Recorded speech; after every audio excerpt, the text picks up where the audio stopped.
if you were wanting to play audio from something. Because if that's clicked on and nothing's plugged into it, that could happen. But if no one's hearing, that shouldn't happen. We are going to have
Committee on Oversight and Government Reform will come to order, and without objection, the committee is, the chair is authorized to declare recess at any time.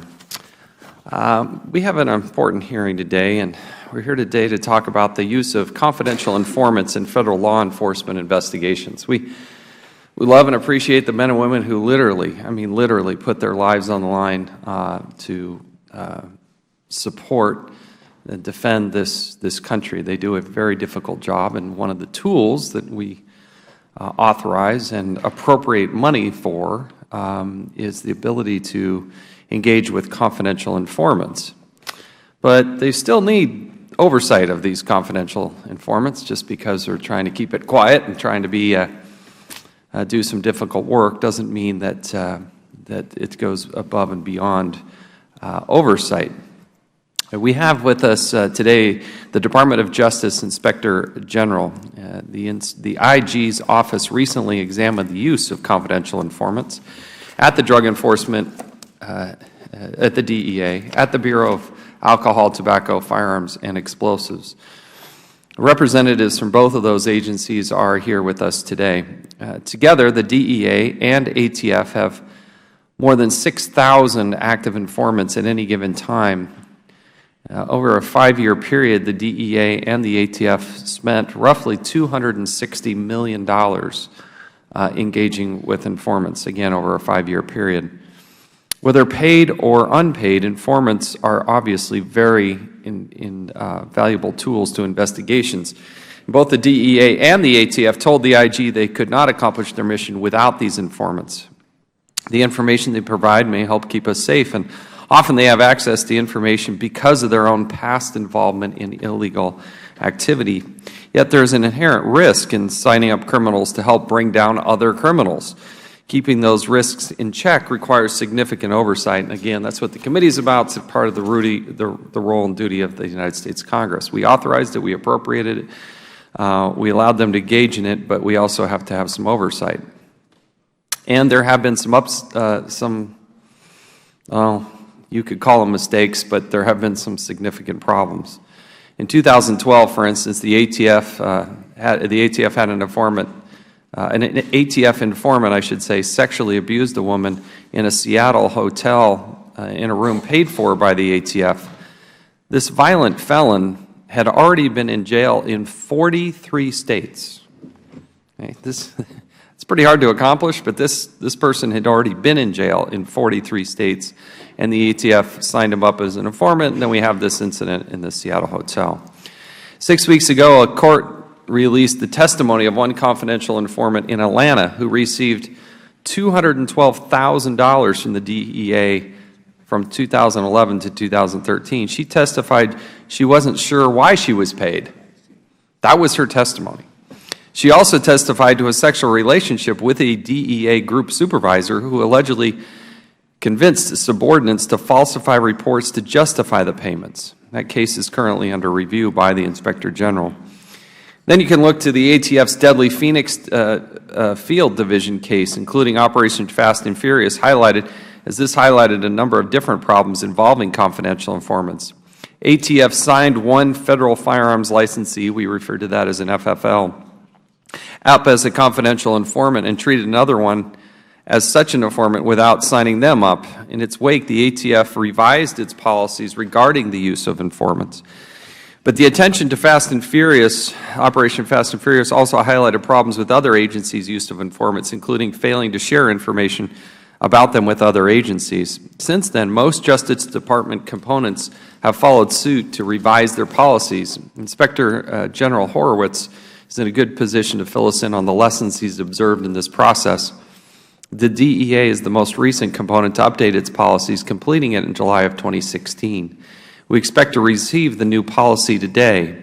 Yet even the policies are irrelevant if they aren't followed. Effective informant use requires rigorous supervision. That includes oversight of the agents handling the informants on the front line. It also includes robust accountability for special agents who commit misconduct in this area. The committee obviously supports law enforcement and is committed to the vigorous oversight of that law enforcement. And I think we're all stronger and better for that. Again, people on the front line, they're in a difficult situation. We understand that and respect that. But we also have a duty and responsibility to make sure that literally the hundreds of millions of dollars that are spent over the course of years are also dealt with properly. And that's why we're having this hearing. So now let's recognize the ranking member, Mr. Cummings of Maryland. Mr. Chairman, thank you very much for calling this hearing. And I'd like to yield my time to Congressman Lynch, the ranking member of our National Security Subcommittee, and he has been a true leader on this issue. Congressman Lynch has consistently done everything in his power to make sure that law enforcement is fair, but at the same time that they are most effective and efficient in what they do. And so I'm proud to join him on a bill he's worked on over the years requiring agencies to report key information on their use of confidential informants to Congress. I yield to the gentleman. First of all, I'd like to thank the gentleman for yielding, and thank you for his kind words and his support of this legislation. I want to thank the chairman and the ranking member. This is another issue that has been bipartisan in terms of trying to require accountability from our government agencies. We've been working on trying to reduce the amount of waste, fraud, and abuse in the use of confidential informants by our federal law enforcement agencies for some time now. I'd also like to thank today's witnesses for helping this committee with its work. The use of confidential informants is an essential investigatory tool that oftentimes provides law enforcement with valuable and otherwise unattainable criminal intelligence. However, and it's a big however, the critical law enforcement mission of the Drug Enforcement Administration and the ATF and other federal agencies are severely impaired in the absence of meaningful oversight over their confidential informant programs. In September of 2016, Inspector General Horowitz from the Department of Justice released an audit report on the informant program administered administered by the Drug Enforcement Administration, also known as the DEA. And that report is stunning in its clarity. According to the report, now get this, the DEA operated an estimated 18,000 active informants between 2010 and 2015, while over 9,500 of those individuals received approximately $237 million in payments in exchange for information. And the DEA could not properly track their activities or fully document their payments. The Inspector General's office also found that the DEA relies heavily on independent tipsters, known as, quote, limited use informants, who receive little to no agency supervision and whose reliability is highly questionable, as pointed out in the examples that the Chairman brought forward in his opening statement. These limited use informants remain some of the DEA's highest paid sources.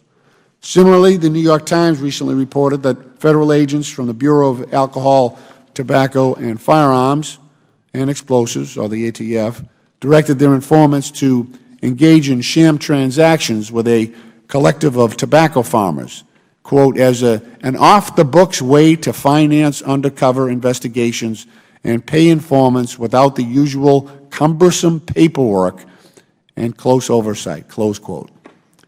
In his ongoing review of these income-generating undercover operations, also known as churning, I can think of some worse words than churning, the Inspector General also found a serious lack of oversight by ATF, including one instance in which a confidential informant was permitted to keep more than $4.9 million out of a $5.2 million gross profit generated from tobacco sales without even submitting adequate expense reports.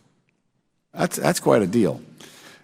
This past month, Inspector General Horowitz released a follow-up audit report detailing how the ATF maintained its informant records in hard copy files and an antiquated automated filing system that prevented the agency from tracking and reporting even the most basic information relating to a program that included an estimated 1,855 active informants at an annual expenditure of $4.3 million.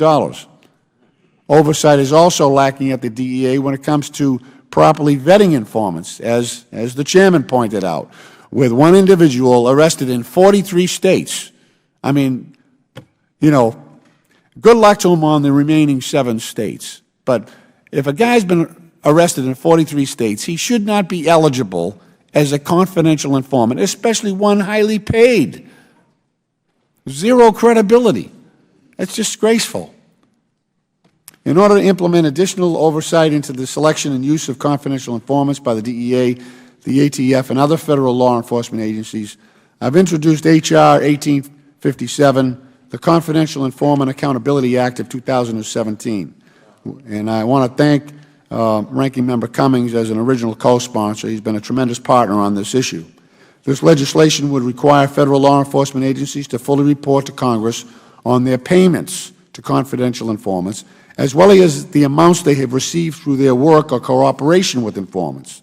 The bill would also require law enforcement agencies to report all serious crimes committed by their confidential informants, including an accounting of the total number of each type and category of crime, an attestation of whether the crime was authorized or unauthorized, and a listing of the state in which each crime took place. And in the interest of safeguards the integrity of the ongoing criminal investigation, the bill would prohibit the reporting of informant names, control numbers, or other personal identification that could reveal informant identities. This legislation has received the endorsement of the Project on Government Oversight, and I urge my colleagues on both sides of the aisle to join me in this effort. I'd also like to recognize Professor Alexandra Nadapov of Loyola Law School for her contributions to the legislation and to her continuing work in the area of confidential informant oversight. Thank you, Mr. Chairman, and I yield back to the ranking member the balance of my time. I yield back. Thank you.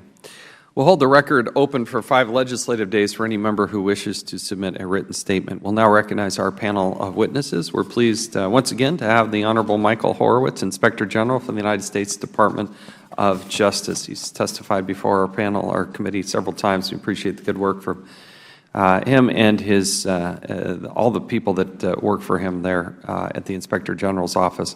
We also have Mr. Robert Patterson, the Acting Principal Deputy Administrator for the Drug Enforcement Administration.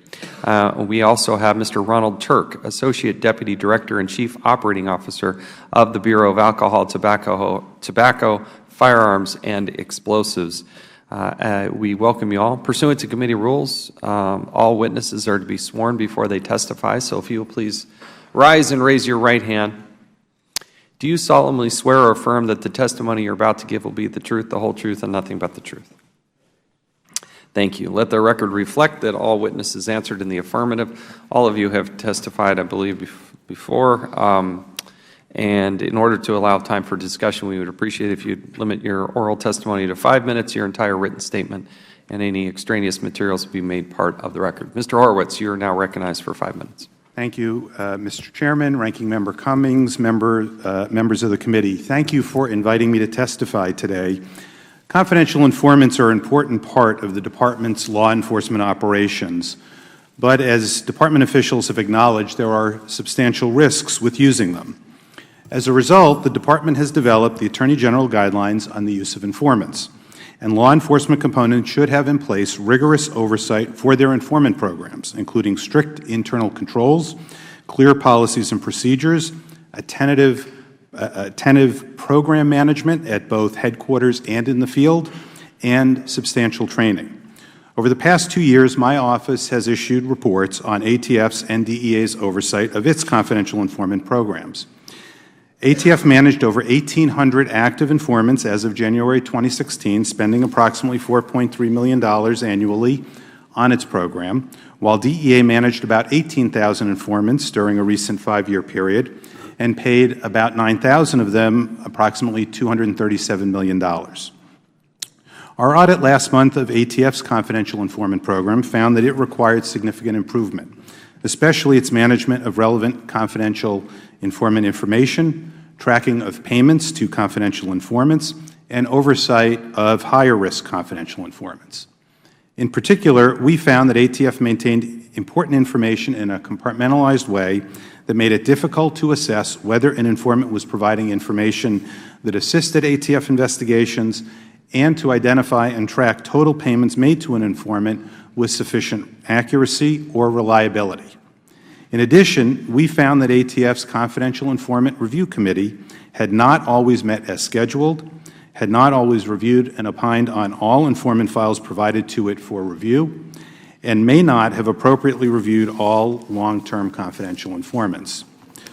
We provided ATF with 5 recommendations to address these deficiencies. These include implementing a complete and reliable record-keeping system, ensuring that its Confidential Informant Committee is reviewing all informants as required by policy, and carefully monitoring foreign national CIs and appropriately coordinating with DHS regarding them. ATF agreed with all of the recommendations, and we will monitor ATF's efforts to implement them.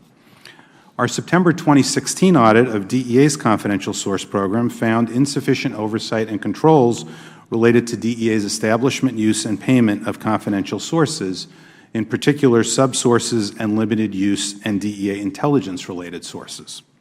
For example, we found that DEA files did not document all source activity, impacting DEA's ability to examine a source's reliability and to determine whether the source provides useful information and whether the information DEA agents acted upon resulted in identifying individuals involved in illegal activity or instead caused DEA to approach innocent civilians. And in last month's addendum to our 2016 report, we described our concerns regarding DEA's establishment, oversight, and substantial payment of confidential sources used for overseas operations and by its intelligence division. We found that DEA had not fully accounted for the national security, foreign relations, and civil liberties risks associated with using and paying these types of sources. We made 7 recommendations in our September 2016 report and several additional recommendations in last month's addendum to help DEA address these deficiencies. These include developing sufficient controls and policies regarding limited use informants and subsources, documenting all interactions with informants, prohibiting the use of unauthorized private correspondence, and improving training and ensuring consistent application of policies across DEA. DEA agreed with all of our recommendations, and we will continue to evaluate and assess their actions in addressing our recommendations. We look forward to our continued work with the Department and this committee to ensure that informant programs, which are unquestionably important to law enforcement, are appropriately overseen and managed. Thank you, and I'd be pleased to answer any questions the committee may have. Thank you. Mr. Patterson, you are now recognized for 5 minutes. Chairman Chaffetz, Ranking Member Cummings, and distinguished members of the committee. On behalf of the approximately 9,000 employees of the Drug Enforcement Administration, thank you for the opportunity to be here again today. I am pleased to continue the discussion of DEA's confidential source program and the enhancements made to our policies and practices as a result of both the current and past reviews and recommendations by the Office of the Inspector General and the U.S. Government Accountability Office. As you are already aware, DEA's mission is to identify, investigate, disrupt, and dismantle the world's most significant drug trafficking organizations responsible for the production and distribution of illicit drugs. To that end, we will work closely with our law enforcement counterparts by following the evidence wherever it leads. Central to this mission remains a worldwide confidential source network which uniquely positions DEA to act quickly, effectively, and proactively to reach beyond our borders to identify, investigate, indict, and incarcerate those that threaten the safety and interest of our country's citizens, both at home and abroad. For the past decade, law enforcement has increasingly seen the loss of investigative tools, which are critical in solving crimes that have already occurred, as well as in the prevention of other serious criminal acts. As the availability of these tools has diminished, the use of confidential sources has only become increasingly more important. DEA regularly encounters sources with varying motivations. These range from the anonymous tipster looking to make their community safer, or an individual who finds himself in a strategic position to help law enforcement, all the way to those who cooperate in an effort to avoid or reduce the length of their incarceration. Sources who have participated in crimes provide tremendous value to investigations since they often have direct knowledge and access to the criminal targets in the organization. These sources can facilitate the gathering of evidence crucial to a successful prosecution. However, no matter the motivation or past history of the person, all cooperating sources utilized by law enforcement must have proper oversight. In establishing and utilizing these sources, we recognize their value must be constantly and carefully balanced with the inherent risks involved. Accordingly, any CS program must have a strong foundation of clear policies and procedures. These items help ensure our investigative workforce has the proper guidance to operate within established controls and allow agents to assess and mitigate potential risk while still advancing their investigations. However, providing policies and procedures for our agents defining how they operate cannot and is not the complete extent to which we fulfill this responsibility. Management at all levels, both in the field and at headquarters, share responsibility for oversight through multiple levels of review and approvals, enforcement of policy and procedures, and proper monitoring and auditing of CS utilization. As we discussed in November, DEA has made and continues to make significant improvements in the CS program. As previously stated, we have embraced all of OIG and GAO's recommendations for our CS program, to include the most recent OIG report released in March of this year, and have actively worked with the appropriate parties to address the identified shortfalls. Some of these efforts go far beyond what is required under the AG guidelines, ranging from policy and procedural modifications to implementation of new audit controls. These actions will ensure that moving forward, our continued reviews will be able to identify and correct problems before they become systemic. Additionally, we have made concerted efforts to inform and consistently message these changes to our workforce so that in addition to improving agency policy and procedures, there is an increased understanding of the importance of the modifications to our program and why these are necessary. In conclusion, in addition to working through the recommendations, we continue to seek new ways to improve our CS program. The program is essential to our ability to effectively pursue investigations, and we recognize the responsibility entrusted to us to manage this with the greatest integrity. I appreciate the opportunity to speak with you again on our program and welcome your questions. Thank you. Mr. Turk, you're now recognized for 5 minutes. Thank you, sir. Mr. Chairman, Ranking Member Cummings and members of the committee, good morning. Thank you for the opportunity to testify today. Use of confidential informants. Move the microphone just up a little. There you go. Yes, use of confidential informants is very important to the Bureau's mission. We also recognize the inherent risks that are involved with managing confidential informants. Take the matter very seriously. We have reviewed the Office of Inspector General's report. We have already begun taking steps to manage that program even better. I think over the last several years, you'll find that we have made significant progress. I'm a career special agent. I've worked with informants for many years. It's an honor to represent the men and women of ATF today, and I'm happy to answer your questions regarding the subject. Thank you.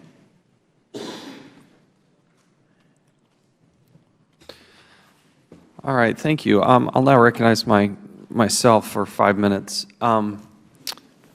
Horwitz, there are several components within the Department of Justice. Why are there multiple different standards and policies for confidential informants? Why not just one that they all operate under? Why do they each have individual ones? What's the answer to that question?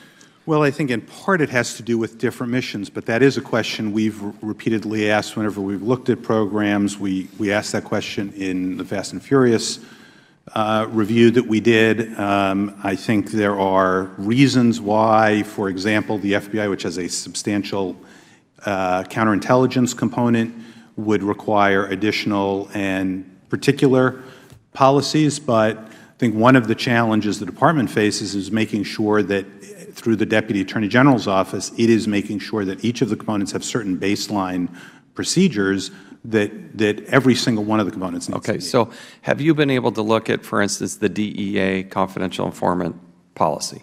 We have. Mr. Patterson. Yes. We've asked repeatedly to see this policy.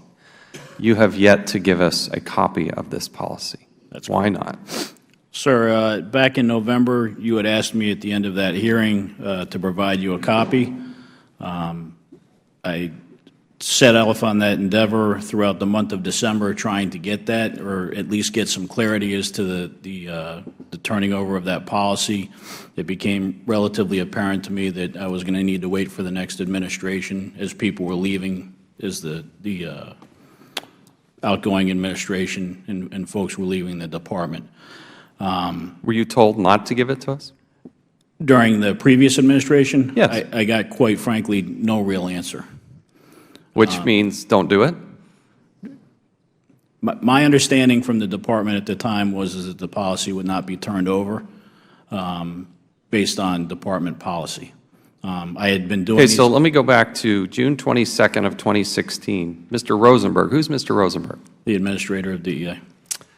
And he was before the Senate Judiciary Committee when Senator Grassley, who happens to be the chairman of that committee, asked if it had been completed and asked if the Senate Judiciary Committee could get a copy of it. Here's what Mr. Rosenberg said, and I quote, "It has been finalized. It's been approved by the department.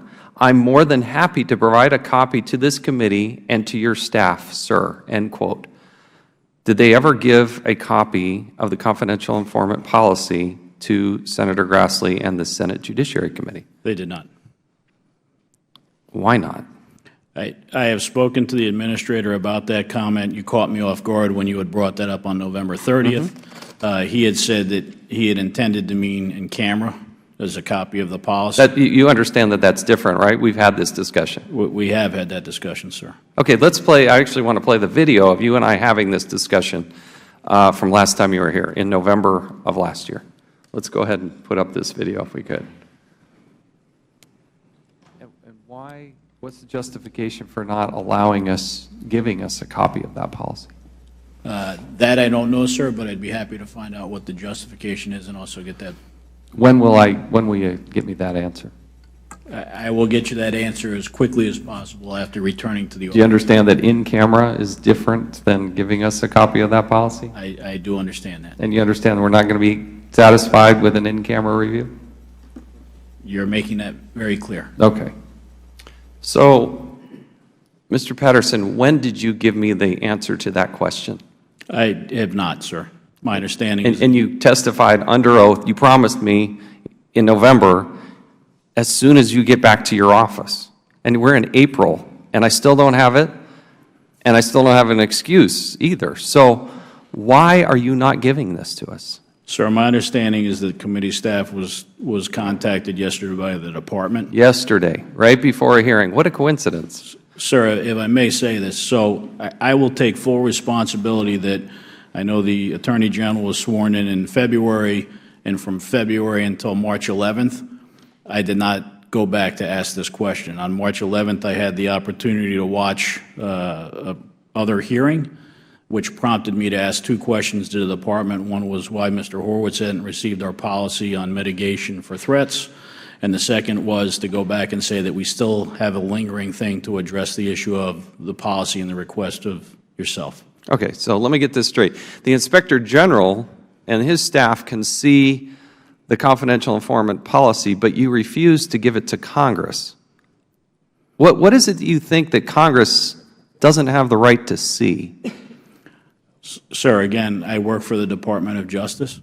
And Who specifically is telling you not to give us this? I spoke yesterday to members of the DAG's office. Okay, let's name some names. I had a conversation with Armando Bonilla in the DAG's office yesterday. And what did he tell you?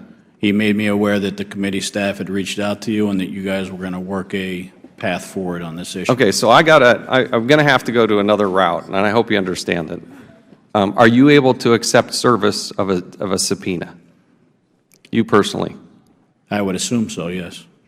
You're not sure? I mean, your boss, right? The acting director is testifying. Actually, it's that way, next door. I think what I'm going to do, if you're not sure, I'm going to have somebody else chair this hearing. I'm also a member of the Judiciary Committee, and I'm going to go serve him this subpoena. Congress has a right to have this material. And it is unbelievable to me that you think that we shouldn't have a copy of it. Now, you may be caught in the middle. You may be listening to others, and I'm sure in your mind you're thinking, I don't get to make this decision unilaterally, but you are the one that the DEA sends before us. And so I don't care if it's the Obama administration or the Trump administration, nothing's changed here. And so in order to get the result that we need so we can provide the proper oversight, we need a copy of that policy. And I'm not buying this whole idea, we give it to Congress, then it's public. We understand how sensitive it is. We have no intention of giving it to the public or releasing it. But I think you do value in some part oversight because you do give it to the Inspector General.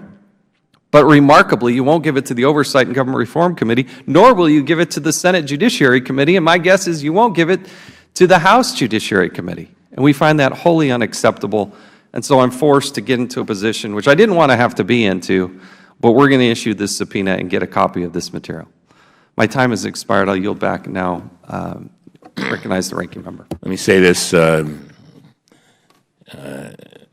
Patterson. I wholeheartedly support the chairman. We're just trying to do our job. And then when I watched that video just now, it just reminded me that sometimes we find ourselves going in circles because we don't always get the cooperation that we should get. Mr. Horwitz, just last week, your office issued a report on the Department's cash seizure forfeiture activities. The report found that the Department's seizures have resulted in the forfeiture of $28 million over the last 10 years. That's a lot of money, $28 billion over the last 10 years. That includes seizures made by ATF, DEA, state and local law enforcement using the federal law. Is that right? That's correct. Using the federal law. Of the 85 DEA interdiction seizures you reviewed, 79 were, quote, initiated based on the observations and the immediate judgment of DEA agents and task force officers absent any pre-existing intelligence of a specific drug crime, end of quote. Does that mean that officers were making on-the-spot judgments about who to approach and how to proceed? That's correct. That's our understanding. That's not, so, I mean, well, what types of risks does that pose? Well, the risk is without pre-existing intelligence, the question is what are the factors that are going into the assessment of whether to approach an individual or not. And this grows out of a report we did 2 years ago on DEA's use of cold consent encounters and the concern that came to us about from individuals who had been approached about the potential for racial profiling. So were these the types of judgment also being made by state and local law enforcement officers? Well, many of these task forces have deputized state and local officers, so they are acting as DEA agents having been deputized by the department and by the DEA. Now, this is where I'm trying to get to. In your report, you stated that the DEA agent's manual describes search and seizure as, quote, one of the most dynamic and potentially confusing areas of the law today, end of quote. Based on that, how important is adequate training to ensure consistent application of the law? It's critical, and it is an issue we've consistently identified as a weakness. That was something in our cold consent encounter report that we heard about. We first heard that there were these training programs developed, which they were, and then we found that a substantial number of the deputized state and local officers who were working these programs had never been trained. So who develops the training? It was DEA who's developed the training programs. Were these officers, deputized officers, they were required to do this, but it never happened? They were supposed to be required, but it never happened. Wow. So, Mr. Patterson, do you agree that training is important? Absolutely. To ensure consistent application of the law? Absolutely. Well, why aren't these people getting trained? So as of March of this past year, we required that all individuals that work in DEA interdiction operations, to include state and local task force members, must be trained, to conclude both our agents and the state and local. That is, as of the end of March, you said? I'm sorry, not March, March of 2016, sir, I'm sorry. Now, are you familiar with all of this, Mr. Horowitz? I mean, the fact that they apparently now, although it's been on the books, I guess, that they're now saying you got to do it, and I mean, so what's the result there? Yeah, we got a report from DEA in December of 2016 updating us on that review, and we've followed up with them asking them for the material and the information to show that, in fact, the training is occurring as reported. And so you're going to basically say, you're going to look at the various people who have been deputized, the folks who are supposed to be trained, and see if they've gotten the training. Is that right? We want the information from DEA to show that those individuals were in fact trained. Now, you've seen the training. You're satisfied with the training? We're assessing the training. I'll talk with my folks further and be back in touch with your staff about that. Mr. Turk, does the ATF require its agents to receive similar specialized training? Yes, sir, we do. Mr. Horowitz, your report found that the department did not require state and local law enforcement officers operating on task forces or participating in joint investigations to receive training on federal asset seizure and forfeiture laws. Is that correct? That's correct. Do you believe that better training for state and local law enforcement could lead to a more consistent application? It's critical for exactly that reason and to ensure that folks are following the federal laws and rules. We're talking about state and local officers who have been trained in their state and local policies, but if they're going to be deputized, you want them to also understand any federal rules that overlay what they've already learned about their state and local procedures. And that it be consistent. Correct. And so, Mr. Patterson, do you agree? I do, sir. All right. I understand that the Department accepted the Inspector General's recommendation to ensure that state and local task force officers receive the specialized training. Mr. Horowitz, will you keep us apprised of your progress and stay on top of this? I will, and be happy to update your staff on this. Thank you very much. I yield back. I thank the gentleman. Mr. Patterson, so let me just get this straight. Mr. Horowitz does an investigation, issues a report, and says you guys aren't doing a very good job when it comes to how you handle confidential informants. He cites this Cromer situation where you had one of your employees with a totally inappropriate relationship with a couple of CIs, all kinds of money being paid to these individuals. I think in the report it talks about you did not have centralized records. The OIG found incomplete and inaccurate information in your system, and you then produce new guidelines to better deal with the poor situation that Mr. Horowitz uncovered in his investigation. Is that all accurate? You put together the guidelines now? Mr. Patterson? Let me go to Mr. Patterson. That's accurate. You have new guidelines? We do. All right. And once you put together these new guidelines, the chairman of this committee just talked about this, asked to see them, and you won't show them to us. So why can't we see them? Sir, again, I understand that you have not had the policy turned over to you. We've done 2 in-camera reviews with staff. Are there names of confidential informants in these guidelines? There are not, sir. Are there locations of where these confidential informants are at? There are not, sir. So why can't we see it in public so we can actually review it? We go and see them in camera. You can't take notes. You can't take photographs. You got this big document with all your guidelines. After the pathetic performance you've had dealing in this situation, why can't we see it? I think it certainly would be my position, and I don't know if the Department feels the same way, that this is highly sensitive material. How is it sensitive if you don't have the names of the informants and the locations of the informants? What's sensitive? Because it talks about the types of informants and what efforts and acts they perform. Well, that's all important information that this committee would like to know and actually be like, we're not going to, like the chairman just said, we're not going to share that. We just want that information so we can review it and see if you're actually doing what Mr. Horowitz said you weren't doing and you're improving the situation.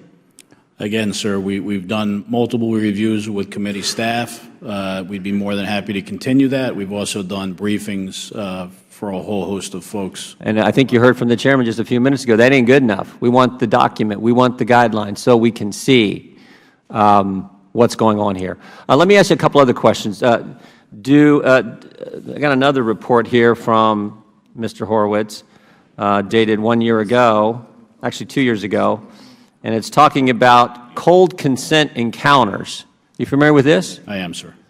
And tell me what cold consent is. Well, let me ask it this way. Are cold consent encounters where you just walk up to some individual and ask if you can talk to them and search their belongings? In part, yes, sir.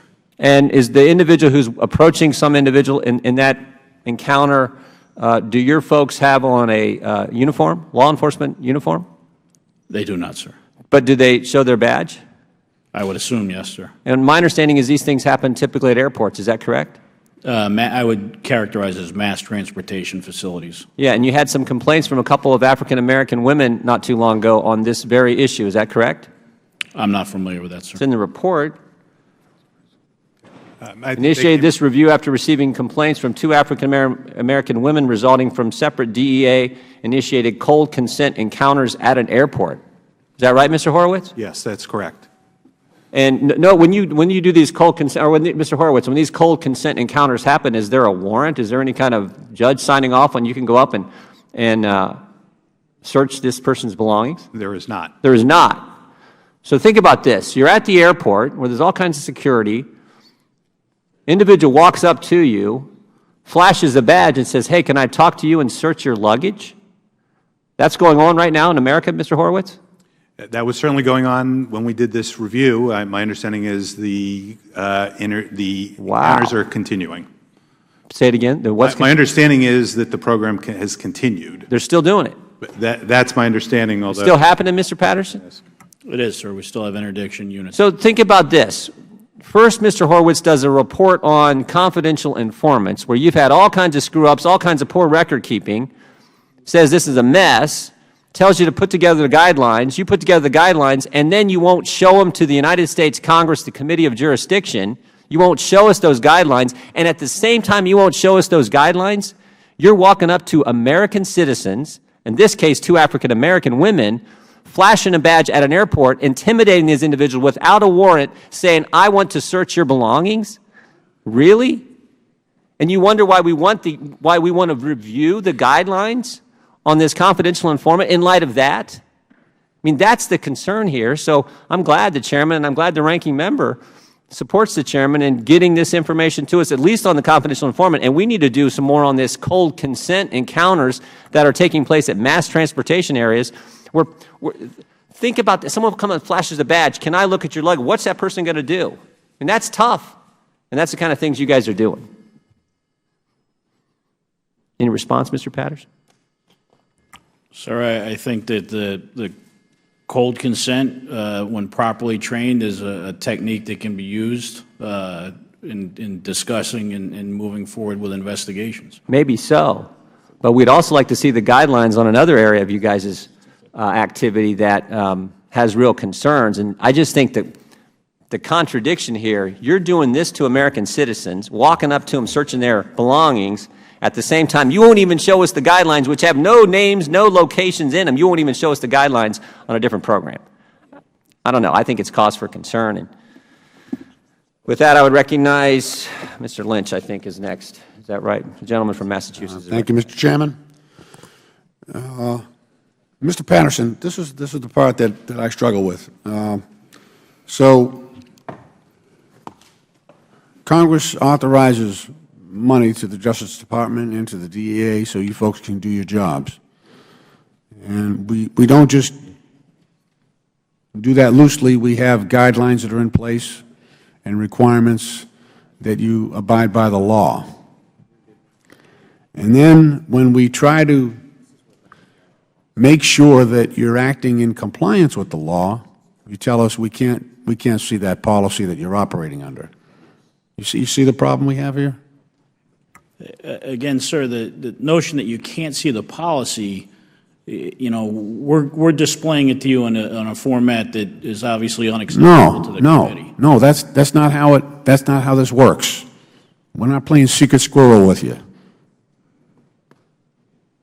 You're not even tracking the criminals that you're working with. We just want to see the policy that you're operating under because we authorized it. We authorized it. This is due diligence on our part. So I'm not surprised that we see these horror shows. I'm not surprised that we see, you know, the abuse here, the theft. I'm not surprised because the whole thing is secret. There's no fresh air here. There's no sunlight. And this is totally being operated. I mean,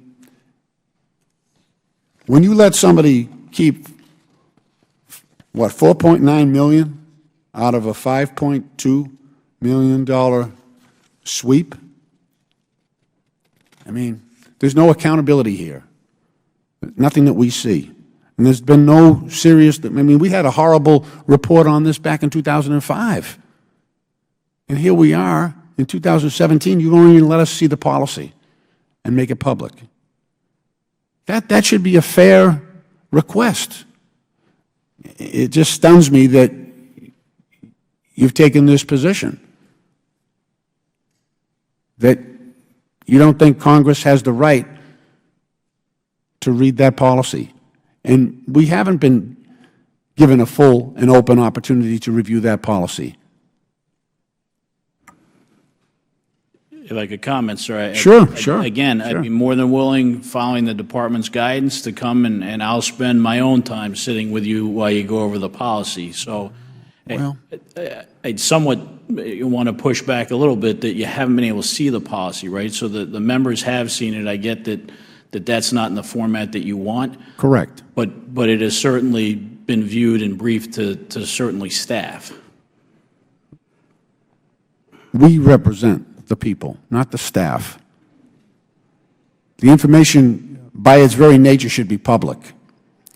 There's enough stuff going on here that is horrific because it was kept sub rosa, that it was kept from the public.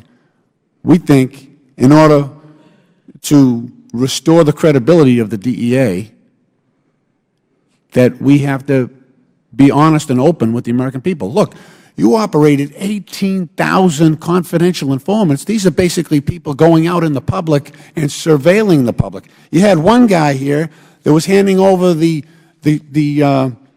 manifest for a bus company. Tens of thousands of people, innocent people, on a list that he was handing over to you, to your operation. I mean, there's no protection at all for those innocent people that are being swept up in that. So that's why we want to make this whole process more transparent.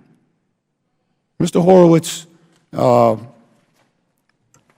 you see any significant improvement here, in terms of trying to hold people accountable? We saw this situation with the Boston office of the FBI, when there was so much money sloshing around that it corrupted the federal agents who were involved.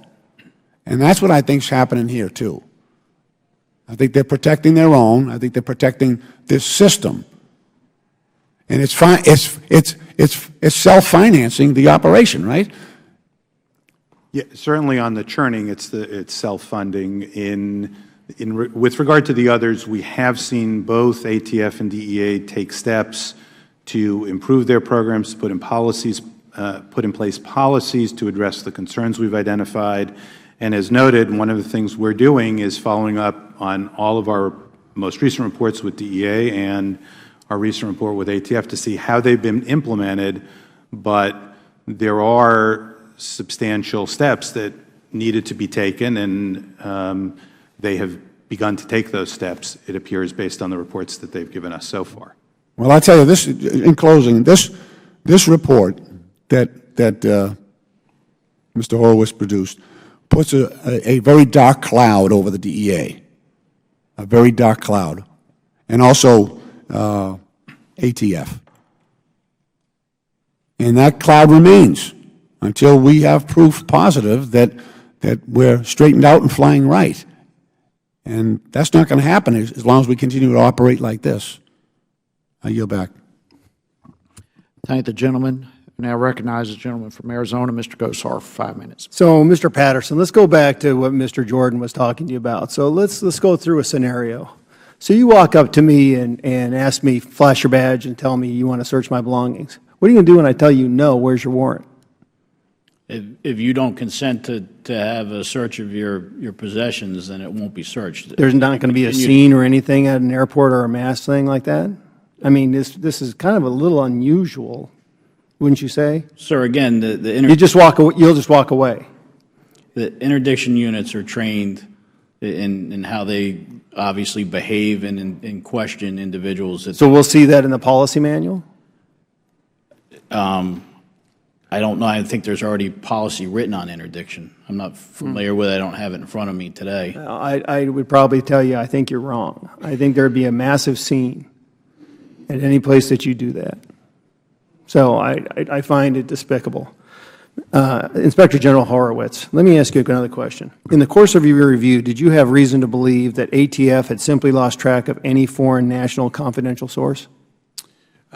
We had real concerns over how they were tracking foreign national CIs, and we could not determine whether they had an ability to identify all of them. So it was a mess. That was our concern. It was a mess. So, Mr. Turk, let's go to you. What is ATF doing to determine whether any current or former confidential informants with expired sponsorships are in the United States? So in a broad sense, when you reference foreign nationals, we have roughly 13 that are registered with ATF right now. In the whole country? In the entire country. We take that program very seriously. We work very closely with HSI. Your question is specifically related to after they've completed service with ATF, I believe. Mm-hmm. We make the referrals back to Homeland Security. We either present their information or their person to HSI or ICE. And at that point, we basically relinquish their custody to them or their situation to them and allow HSI to best determine where they go from there. So, I mean, through the whole country, only 13 foreign nationals? Yes, sir. We have our entire program, I believe, has 31 total foreign nationals registered with HSI, but 13 of them are acting as confidential informants. The remaining members are either witnesses that aren't informants or they're family members of former informants or witnesses that for one reason or another needed to remain in the United States to be with family. So once we identify their usefulness, do they go home? There's several scenarios that could play out, sir. One extreme to another, and these are just hypotheticals. They could, in theory, go could stay in the U.S. and go into witness protection program. They could also be immediately sent back and deported. Those decisions are made by ICE and HSI, not by ATF. Now, I guess one of the reasons I ask that is that being a foreign national, most of the time they're involved in criminal activity. So there's a preponderance to reinvigorate or go back into that application, wouldn't you say? Not necessarily, sir. We have seen foreign nationals that weren't necessarily involved in criminal activity, but still have useful information for the government to perfect criminal cases. And when you send it back to DHS, how long does this timetable usually take for evaluation for that foreign national?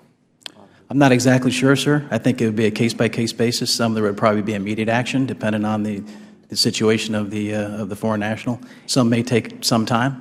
Some of these situations, the U.S. Attorney's Office may request that they remain for further court-type scenarios where we may potentially unregister them and leave them to the care then of ICE or Homeland Security and no longer monitor them with ATF. And you said that you're very fixated on this. So is it every month or is it every quarter that you're evaluating these individuals, or is it on a day-to-day basis? There is a monthly update from our field divisions to our headquarters, sir.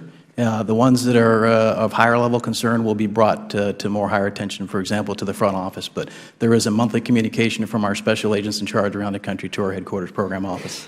So, Mr. Horowitz, in listening to his conversation, you had doubts whether they could track.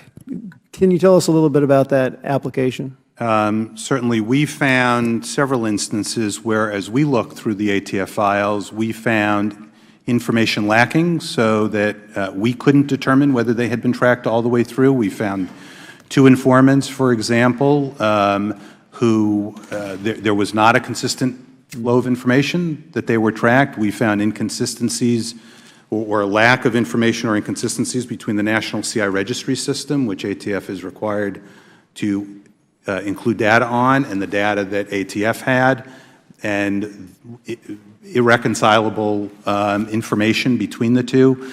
And so we ultimately could not conclude or evaluate whether the information that ATF had in its spreadsheets and databases accurately reflected, in fact, the number of people, foreign nationals in its system, and whether it had sufficiently and adequately tracked these individuals, many of whom, as you noted, don't have status in the United States. So, Mr. Turk, one last question. So did you not provide all the information to the OIG so they could make that determination? Sir, we were operating at the time when the Office of Inspector General was looking at ATF with an old, I wouldn't even call it a database. If you'd allow me to explain briefly, we went from a pen and paper, basically archaic system up until 2012, 2013. It was completely inadequate, and we recognized that. At the time, we moved into a off-the-shelf system to start to manage our informants. Frankly, we were facing things like sequestration, and we did not have... Nah, that same old crap keeps coming back. Why haven't you given a supplemental to the OIG? Sir, I throw that out there only to point out a positive, which is the database back in... No, but I mean, it may be a positive, but why aren't you giving it to the Inspector General as supplemental if it was so poorly done?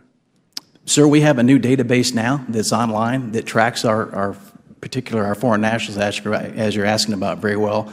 Where I was going with that story was that database, when we built that about a year and a half ago, probably saved the taxpayers about $800,000 because the delay we had from going to no system at all to an off-the-shelf system to the database we have today. So I think we're in a very good position right now to monitor that program, and I believe that the OIG has recognized we have that program, but they have not yet reviewed it. Thank the gentleman. The Chair now recognizes the gentlelady from Illinois, Ms. Kelly, 5 minutes. Thank you, Mr. Chair. Mr. Horowitz, your report raises serious concerns about ATF's management of high-risk confidential informants who require additional oversight due to their background, activities, and experience. These include senior leaders of criminal enterprises, individuals who have been informants for more than 6 consecutive years, foreign nationals, and informants registered as federal firearms licensees. Mr. Horowitz, can you explain what special risks and challenges these types of informants present? Certainly. The long-term use of informants has been a concern of the Department for an extended period of time, and in fact, in the FBI matter involving Mr. Bulger in particular, that event demonstrated the risks of an informant being subsumed into the organization and being co-opting individuals that were their controlling agents. And so one of the things that's particularly important with a long-term informant is determining and assessing whether, in fact, they're delivering value for what is likely to be a substantial amount of payments over a lengthy period of time to ensure that they should continue to be used. Using an FFL as a licensee, we've identified as a concern because they are regulated by ATF. And so they are put in a very challenging position if they're also being asked to be an informant for ATF. So the regulator, on the one hand, is asking them to be a criminal informant on the other hand. That presents itself in very significant, challenging ways, as we talked about extensively in Operation Fast and Furious report, because there was an example of that in there. Using non-U.S. nationals presents risks because they're often sponsored into this country, don't have status, and if you lose control of them, you've brought someone into the country who is, by definition, working with criminals, and you've lost control of them in the country. So I could add further examples as well, but that gives you a sense of it. How do we lose control of them? Well, the problem is if you don't track them, if you don't consistently follow them, you've lost touch with an individual who's not only connected to criminal enterprises, but who also has no status in the country. It's hard to identify where they are and where they might be located. Do the Attorney General's guidelines require heightened review for high-risk confidential informants? They do, in several different categories, including the ones I've mentioned. And your recent audit said this, and I quote, ATF's practices for managing higher-risk CIs did not provide for adequate oversight or management of CIs. We found that ATF did not always appropriately identify these CIs, some of whom required approval from the Confidential Informant Review Committee, which results in CIs not being subjected to the required suitability assessment by DOJ officials outside ATF. Why is a review by DOJ officials outside of ATF important? It's important because you want to have a check and a balance within the operations of these programs to make sure that the individual who's handling them and the individuals who are normally working them and benefiting from their work aren't the only ones deciding whether to continue to use them and whether they are acting appropriately and consistent with the guidelines. And turning to long-term confidential informants, the IG's report found flaws in ATF's process for identifying and ensuring review of this category of high-risk informants. Is that correct? That's correct. And is the problem that field divisions are not adequately identifying long-term informants for headquarters, or that headquarters is not identifying them for the department, or is there some combination? Actually, both, I think, Congresswoman, that the system, there needs to be a sufficient system in place such that both at the field level and at the headquarters level, there is preferably an automated system. The FBI has one now that would trigger a tickler if there isn't that review within 6 years, because it shouldn't be up to a paper record or a paper system. Mm-hmm.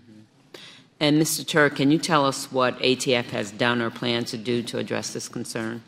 Yes, ma'am. And if I may, Mr. Horowitz's comments were spot on.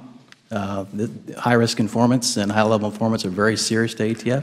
As I mentioned earlier, we do have a new database that's come online recently that will help us track and monitor those informants.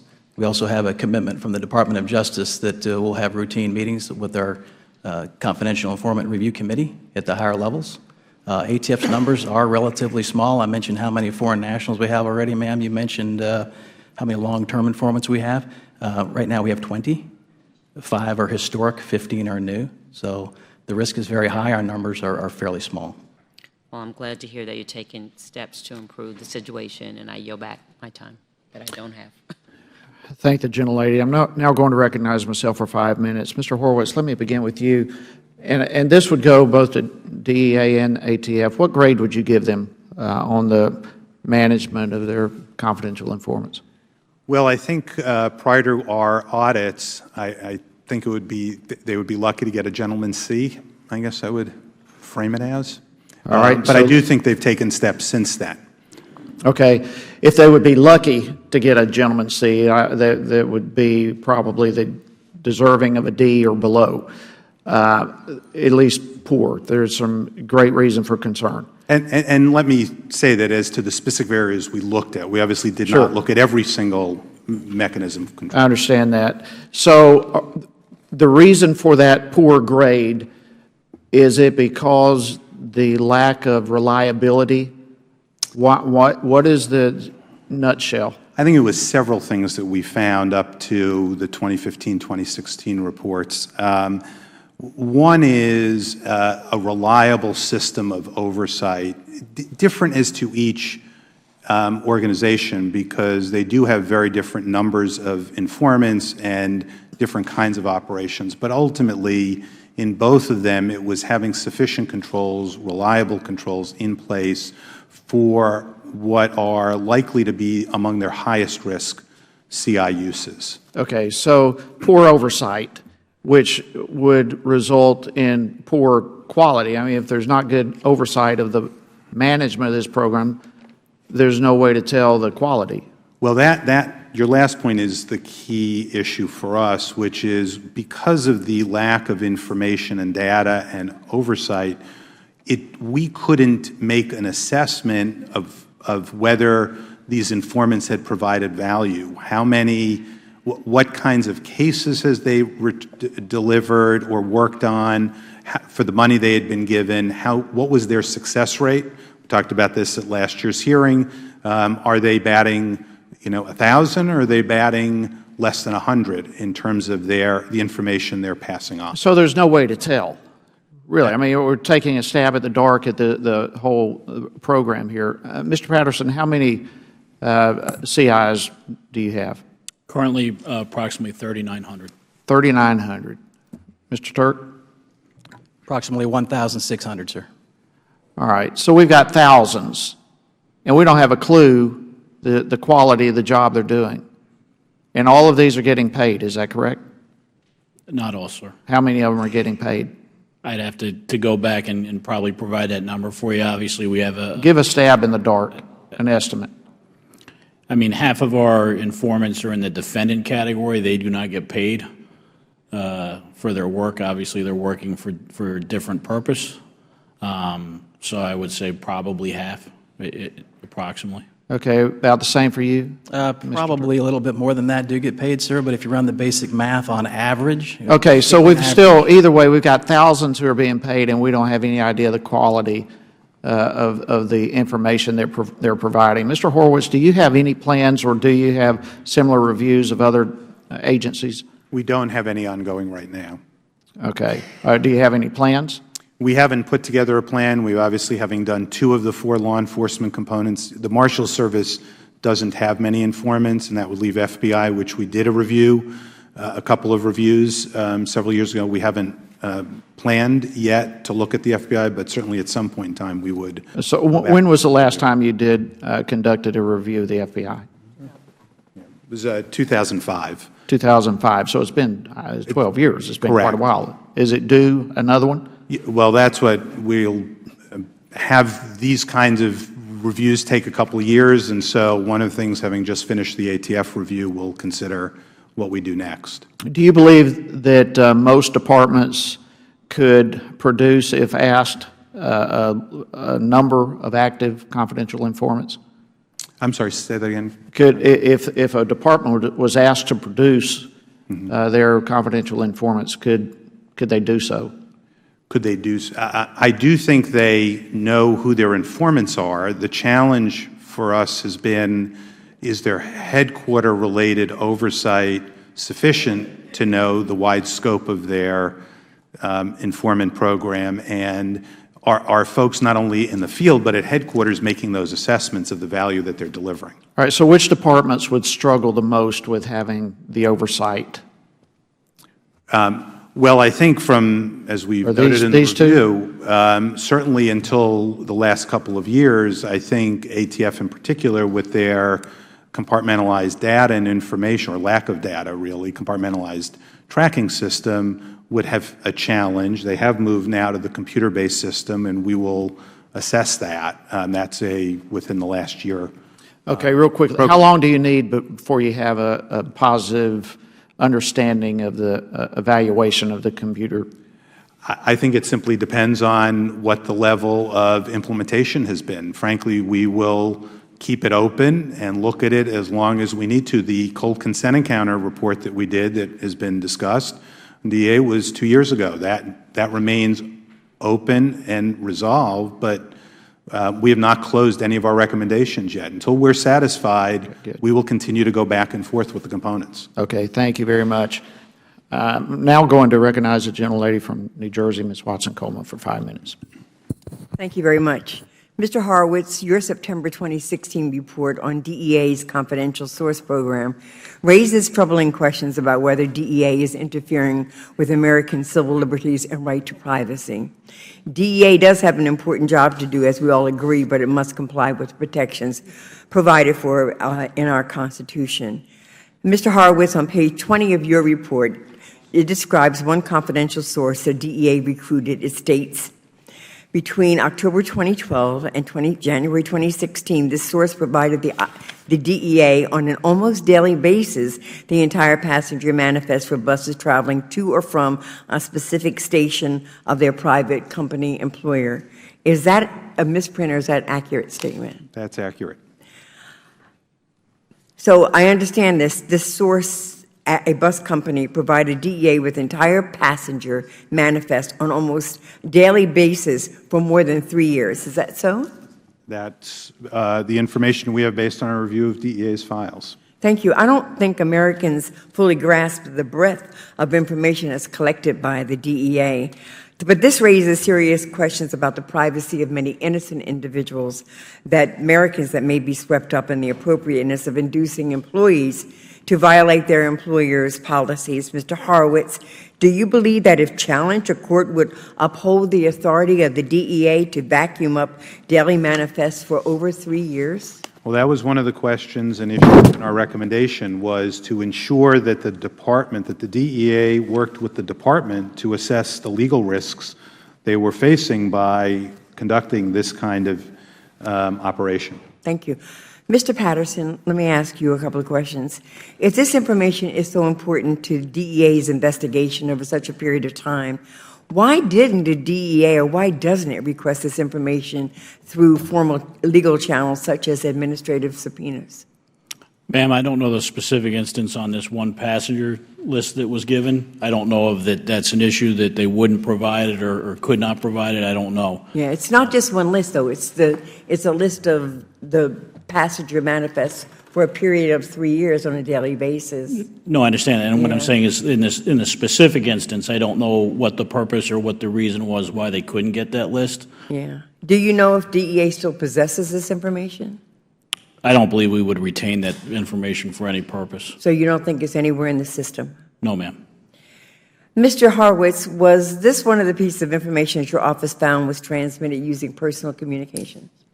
I don't know as I sit here whether that was specifically part of the information, but certainly we did find information being emailed to personal email accounts and texting that went to personal cell phones, not on government systems.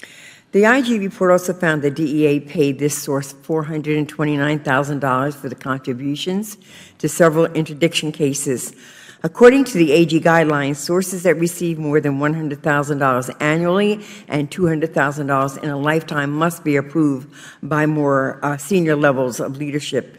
So, Mr. Horowitz, my question is, did you find any evidence that payments to this source have been reviewed and approved at more senior levels of leadership in the DIA?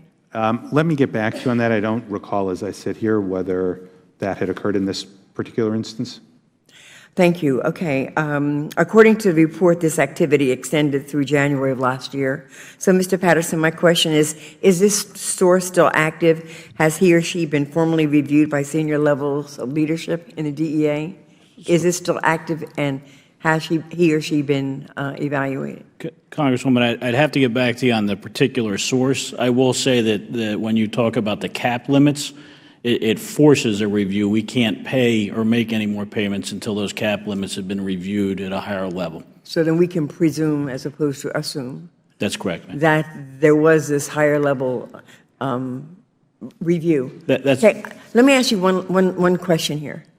Who determines how much you get paid?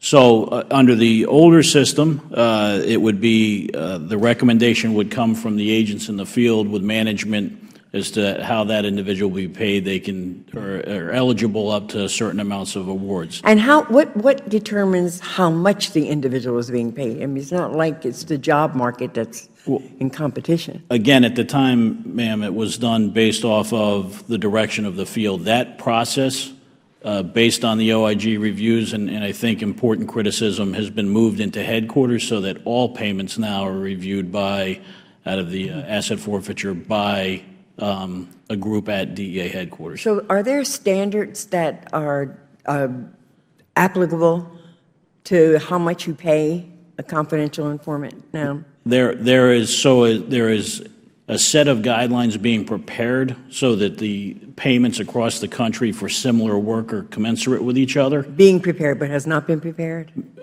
Well, I should say that there is a panel that reviews each of these payments, and as they find best practices, they are putting that in writing, if that makes sense, as they go through these processes. This is a process that was probably started, I don't know, maybe about 6 months ago.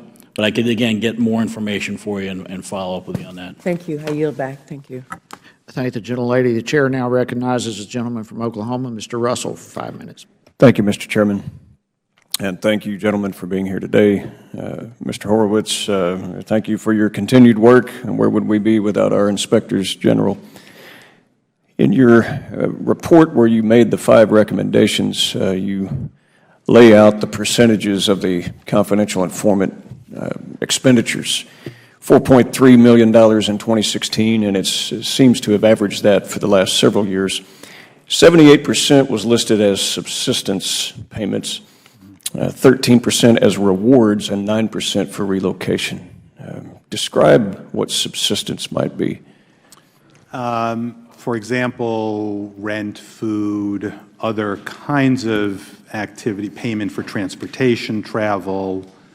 And that would be limited to $200 a day, is that correct? That's my understanding of times 365 days, that's about $73,000 a year. Not bad. And yet, if we look at the average salary of an ATF agent, we have our entry-level agents, which go through an awful lot of training to get there, about $34,000 a year for our entry-level agents. Is that correct, Mr. Turk? I suspect it's higher than that, sir. Okay, perhaps with law enforcement incentive pays and some of that, but according to your 2016 pay scale, it's about $34,000. $57,000 for mid-grade, $73,000 for an agent with full performance level, according to your most recent pay chart. It's almost as if crime pays, and then you look at the agents and their effectiveness. In fact, in a recent report, ATF agents currently rank at the top or near the top of all federal law enforcers in terms of arrest, prosecution, referrals, and time per defendant. It's a remarkable record, and yet we don't have very many of them. 2,400, is that about correct? About 2,600, sir. Our men and women are highly effective. Thank you. So when we look at this $4.3 million, we could hire anywhere from 75 to 125 agents, depending upon what type of scale that we would have. Or we can pay it out to somebody arrested in 43 states. I'm just curious of your opinion. And first off, I would like to thank you not only for your continued service in the ATF and the many years you've given, but also defending our country in your other capacity in the Air National Guard. And I do mean that sincerely. You've been doing nothing but serving the public and defending the country both domestically and abroad. What's going to have more impact, an ATF agent or some schmuck arrested in 43 states? Well, sir, I would say I have several answers for that, but man for man, woman for woman, you won't find any finer than an ATF agent to go out and fight violent crime. But if I could put that in context, we have 1,600 informants. On average, their pay for an entire year is just over $3,000. We have had one informant this year that has exceeded the single payment of $100,000, one, sir. When we talk about the national lifetime threshold of $200,000, less than 10. So our informants, by and large, are not getting paid a lot of money. As the IG indicated, we're paying them for their time, basically, per day. But I wouldn't minimize the value necessarily as an agent, and I've done this for a lot of years, of the value that we get out of the information from an informant. We work the streets a lot. We take a lot of pride in the type of work we do with the criminal element on the street. Our undercover agents can only do so much, and our local partners can only get so much information. That information we're getting from our informants is very valuable, and I would submit that the amount of taxpayer money, it's very important and it's very high risk. It's very important that we manage that money, but that we get a lot of value for that for criminal investigations. Well, and I appreciate that, and I do know the value of using incentives. I've done it as a battlefield commander on a couple of continents, and you can get some very valuable information. But part of your informants appear from the IG's report to be FFLs. Is that correct? No, sir. I believe he was referencing how we manage our systems and how we track information. But many in the text box notations, according to the report, state that they were FFLs. What would that number be? As we speak, sir, that number is 1. Historically, it's generally 0. I can assure you that one FFL that I'm aware of, I've personally been briefed on that. The United States Attorney's Office and another federal agency are involved, and I'm confident that our oversight of that informant is not only meeting a significant investigation, but is also managed very properly. Well, and I would like to take, as I close, Mr. Chairman, the opportunity to stress that our FFLs do an awful lot of good work in cooperating with the ATF. Many of the crimes that are solved are due to the conscientious nature of our federal firearms licensees. And I appreciate your comments before we started the hearing that the systems you are trying to get in place, and I think we're seeing some movement on that. But we absolutely have to manage these millions of dollars in both agencies with a system where it's not being wasted. I would rather have a DEA agent or an ATF agent who's out there putting their lives on the line and doing it with not only skill but integrity than wasting dollars that go like we've seen exposed here today. Thank you, Mr. Chairman. I yield back my time. Thank the gentleman. The chair now recognizes the gentleman from Maryland, Mr. Raskin, for 5 minutes. Thank you very much, Mr. Chairman. I want to follow up on Mr. Russell's questioning, if I could, Mr. Turk. When the confidential informants go on the payroll, how are they paid? Is that in cash, or is it like direct deposit, or how do they make their money? It's in cash, sir. It's in cash. And you've got a system in place to monitor that cash. It's not like some cash disbursement systems we saw, I think, during the Iraq War where lots of money just disappeared. Or we have a lot of safeguards in place for that, sir, including witness payments. And I'm very confident that where we have had some shortcomings in the past with managing our CI data nationally in a database type setting, I'm very confident that operationally the way we actually use informants on the streets, the way we pay them, the way we engage with them is very appropriate and managed very well. Terrific. Do they pay taxes on the payments they get from the ATF? They should, sir. Do you do any effort to follow up to determine that they actually are paying taxes on it?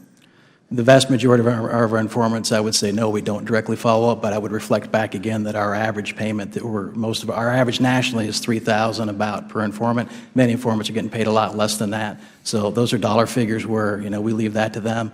I would also reflect that a lot of our informants, their annual income is probably, not necessarily that high. If you were to try to assess the principal value of having confidential informants, what would it be? Is it in the tips and the information that you get that then lead to investigative breakthroughs, or is it in actual testimony that they provide in court? Yes, sir. The tips and the information that we get from our informants in many of our cases is vital to making an effective prosecution.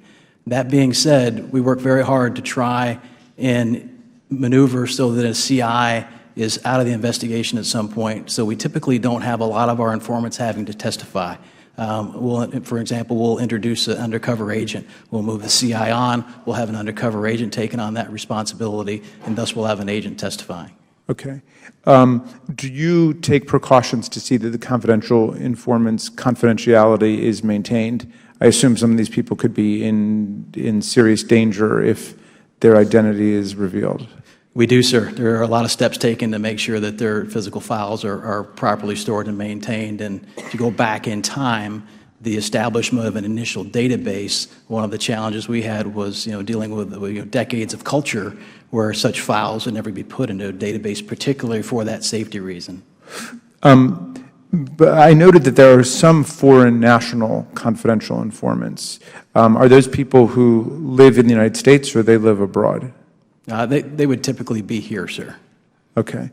Okay. All right, good. That's all. Thank you very much for your testimony to all of the witnesses today. Thank the gentleman. Chair now recognizes the gentleman from California, Mr. Issa, for 5 minutes. Thank you, Chairman. A lot of questions. Let me start with one.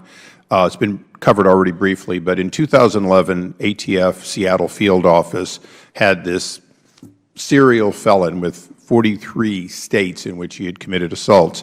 Additionally, in that case, the CI's handler had stolen approximately $19,700, right? I'm not sure if I'm making the connection, sir. The scenario you're describing by that informant, I'm not familiar with that criminal activity. As portrayed, it sounds awful, but I don't have any details myself of that. Okay. Well, he committed a crime in a room paid for by ATF. He was convicted and sentenced in 2012 to 10 years in prison. ATF also discovered the CI's handler had stolen almost $20,000 from the CI's fund. Now, since that's what we're being told here today, that was 2011, 2012. It's now 5 years later. How do I know that that's not happening now? Where is the accountability? For example, do you issue 1099s as required by law, even for a $3,000 contribution to confidential informants, or do you have a specific IRS waiver that allows you not to comply with the law? So back to your first question, I'm not familiar with the details of that Seattle case. So we'll go right to the second question. Yes, do you currently, pursuant to the Federal law, that all the rest of us have to, if you give someone $3,000 for services, you must in fact issue a 1099. Do you do so? Do you in fact issue a series of documents which, if received, would cause someone to say, hey, I didn't get that money, or yes, I did, thus giving you a quality loop for the question of embezzlement? I'm not quite sure I understand the question, sir. It's fairly simple. You give, in this case, $20,000 went missing because one of your agents stole it back in 2011. Now, the question is, earlier, the gentleman from Maryland asked a question that made a lot of sense. You're giving out money, and I guess I'll go to Mr. Horowitz. Do they issue 1099s? Do they have an audit trail where there's a loop where the IRS knows that they've given this money and to look for it on someone's tax filing? Do they, in fact, issue them so that they can verify that the money has been given versus pocketed by the CI's handler? I don't know specifically as ATF. I can follow up with you, but my general understanding is that DOJ law enforcement do not issue 1099s to informants for security reasons and get a waiver. Okay. Well, I'd be interested to see the IRS waiver that specifically allows and where the caps are, what the conditions are for it, because at some point at $3,000, I think we'd look at it as kind of a venal sin. At 19 and 20 and 100, whatever the figure was for the woman who was having an affair with a man and she doesn't know what she was paid for and he falsified the record, so $250,000 went to her and they can't find anything she did except have an affair. So let's see if we can figure out at what line you start tracking it. Let me go to a much greater concern even than dollars misspent. As you know, Mr. Horowitz, you know in Fast and Furious, the Obama administration willfully and deliberately broke the law and conspired to move guns that they knew went to Mexico and other criminal activities. More than 2,000 weapons were sold to straw people knowingly. Now, if anyone other than the Federal Government does it, that's a crime. When the Federal Government does it, the question is, do they track the crimes they facilitate? Where would I find a list of all the criminal activities done or facilitated by the two gentlemen to your left? Well, the actions that were authorized, presumably by the individuals handling the informants, I don't know of a system where they're reporting that to the Congress. So for the American people, We'll ignore the Congress for a moment, since we're still waiting on documents from Fast and Furious from 7 years ago. To the internally, if the President of the United States or the Attorney General says, I want to see the list of all the criminal activities that my government did on behalf of law enforcement, things which would be crimes if not done by the government, but they are still basically crimes, selling weapons, allowing illicit drugs to be consumed, etc., where would the Attorney General find a log in each of these two agencies for the criminal activities they facilitated? I don't believe there is a centralized database for either organization, although I'd defer to them on this. I think you'd have to, in most instances, go file by file, or in some field so office. for both of you, if your agencies, through confidential informants, through sting operations, etc., are doing things which are criminal activities if done by other than the government, where is the log that says, even not central, just logs, other than maybe hidden in a record where somebody could interpret this a crime, where is the record of authorization to commit a crime in order to support justice? Sir, if I may take that first. Sure, please. If I heard you right, you said earlier you reflected that crimes done by the gentleman to your left? No, I'm assuming your agent, persons? No, not you personally. Sure. It's I've worn a uniform for 32 years, and my honor is very important, so I wanted to make sure I corrected. Well, so was Attorney General Eric Holder, but he was held in contempt because he, in fact, withheld information related to crimes.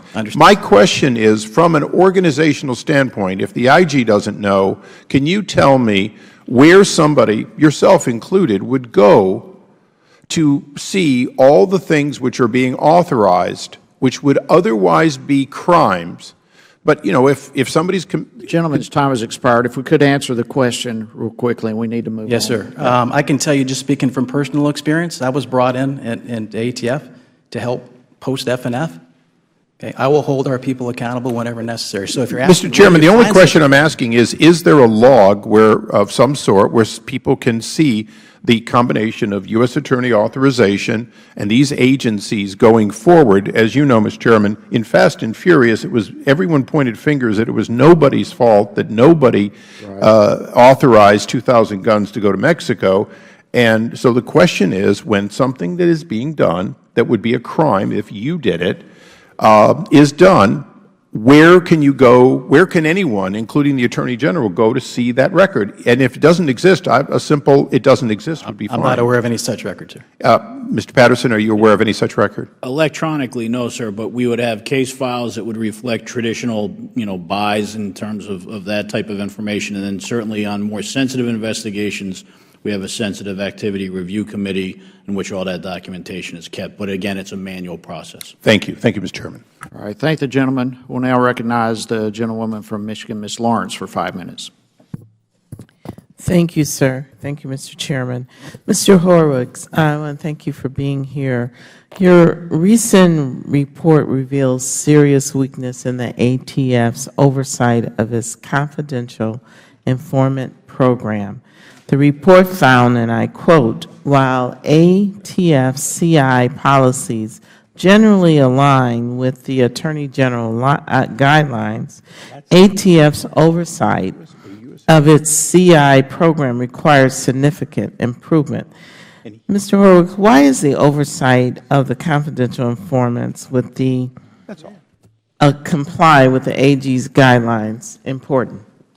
Well, as history has shown, the failure to ensure compliance with strict oversight and controls can lead to not only unaccountable informants who may think they've been authorized to engage in certain activity but have not, but it also can lead to improper connections, relationships between the handler, the agent who's handling the informant, and the informant. And so you need to have strict rules, policies, procedures in place not only to address the relationship between the agent and the informant, but also supervision within the field office and then supervision at headquarters. I want to focus for a minute on one of the concerns raised in the audit, the ATF's lack of efficient and effective record keeping. According to the record, and I quote, "A particular concern during the audits, we found that the CI information critical to the strategic management of the program was unsophisticated automated system that hindered ATF's ability to report information in an efficient and reliable way." Mr. Horowitz, did that pose challenges to your investigation trying to piece it together?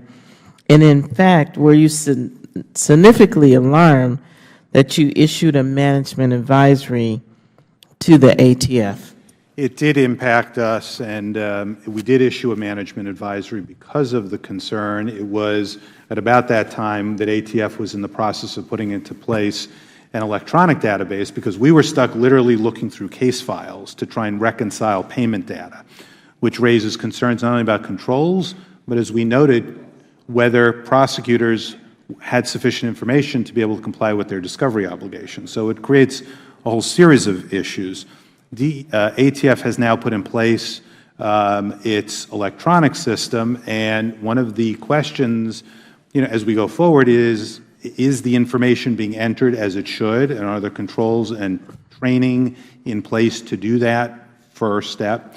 Second step is that data then being used in any way to assess the value and the continued use of those informants? Because that's the whole purpose. That's one of the main purposes, in part, of ensuring central Mr. Turk, could you please answer that question? I want to know, is the system, according to your statement today, is it fully operational? And are those concerns been alleviated, input being put in on a regular basis, and now, therefore, we can say collectively that it's operating? Thank you, ma'am. Our system is probably 90% operational. Regarding that issue that you asked about for tracking CI payments, it's fully operational. We're confident that we can track how much our informants have been paid consistently. You mentioned that matter with the 5 individual informants that were referenced in the referral from the OIG. We took immediate steps to review those instances and did not find that any of those informants had any testimony or any impact on any federal cases. So I think that's important to note. That 10% that's left in that database that I mentioned, we fielded this not long ago. We're waiting for more input from our field special agents in charge to help us further address and fine-tune that program. So I'm confident it's where it needs to be. I'm confident we have good oversight. But, as all things, we have room for improvement, and we're waiting to hear back from our field on what adjustments. What's the timeline for you to hear back? I'd say within the next 6 months, we'll be adjusting that program. Some will also be modifying our informant policy at that time. Have you gotten the same amount of confidence from the from Mr. Horowitz that your system is working?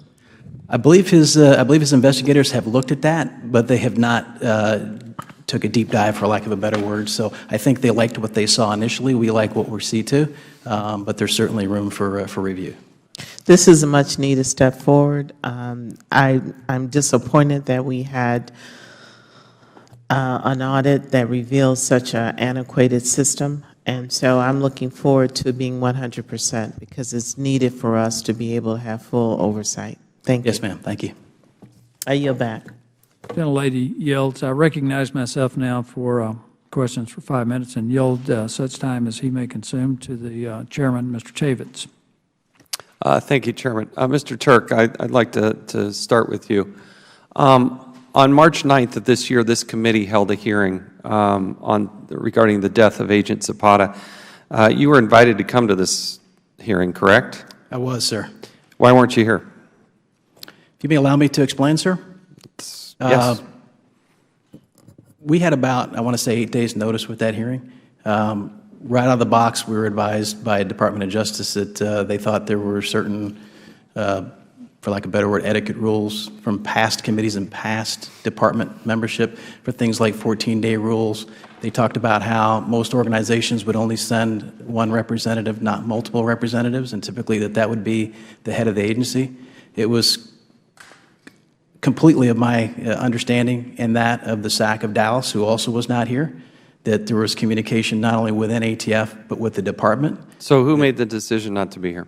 I would say that was a collective decision. Ultimately, we were following guidance by DOJ, and I believe that Zach and I, our lack of attendance here was in good faith, that we were operating from guidance from above, and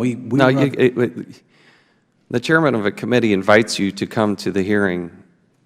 You just unilaterally decided not to show up. You didn't even inform us until, I think it's less than 24 hours before the hearing. Sir, it was my understanding that communication was happening throughout that Mr. Trick, listen, we appreciate you being here today. I appreciate what you do for this country. But attending a congressional hearing is not an optional activity.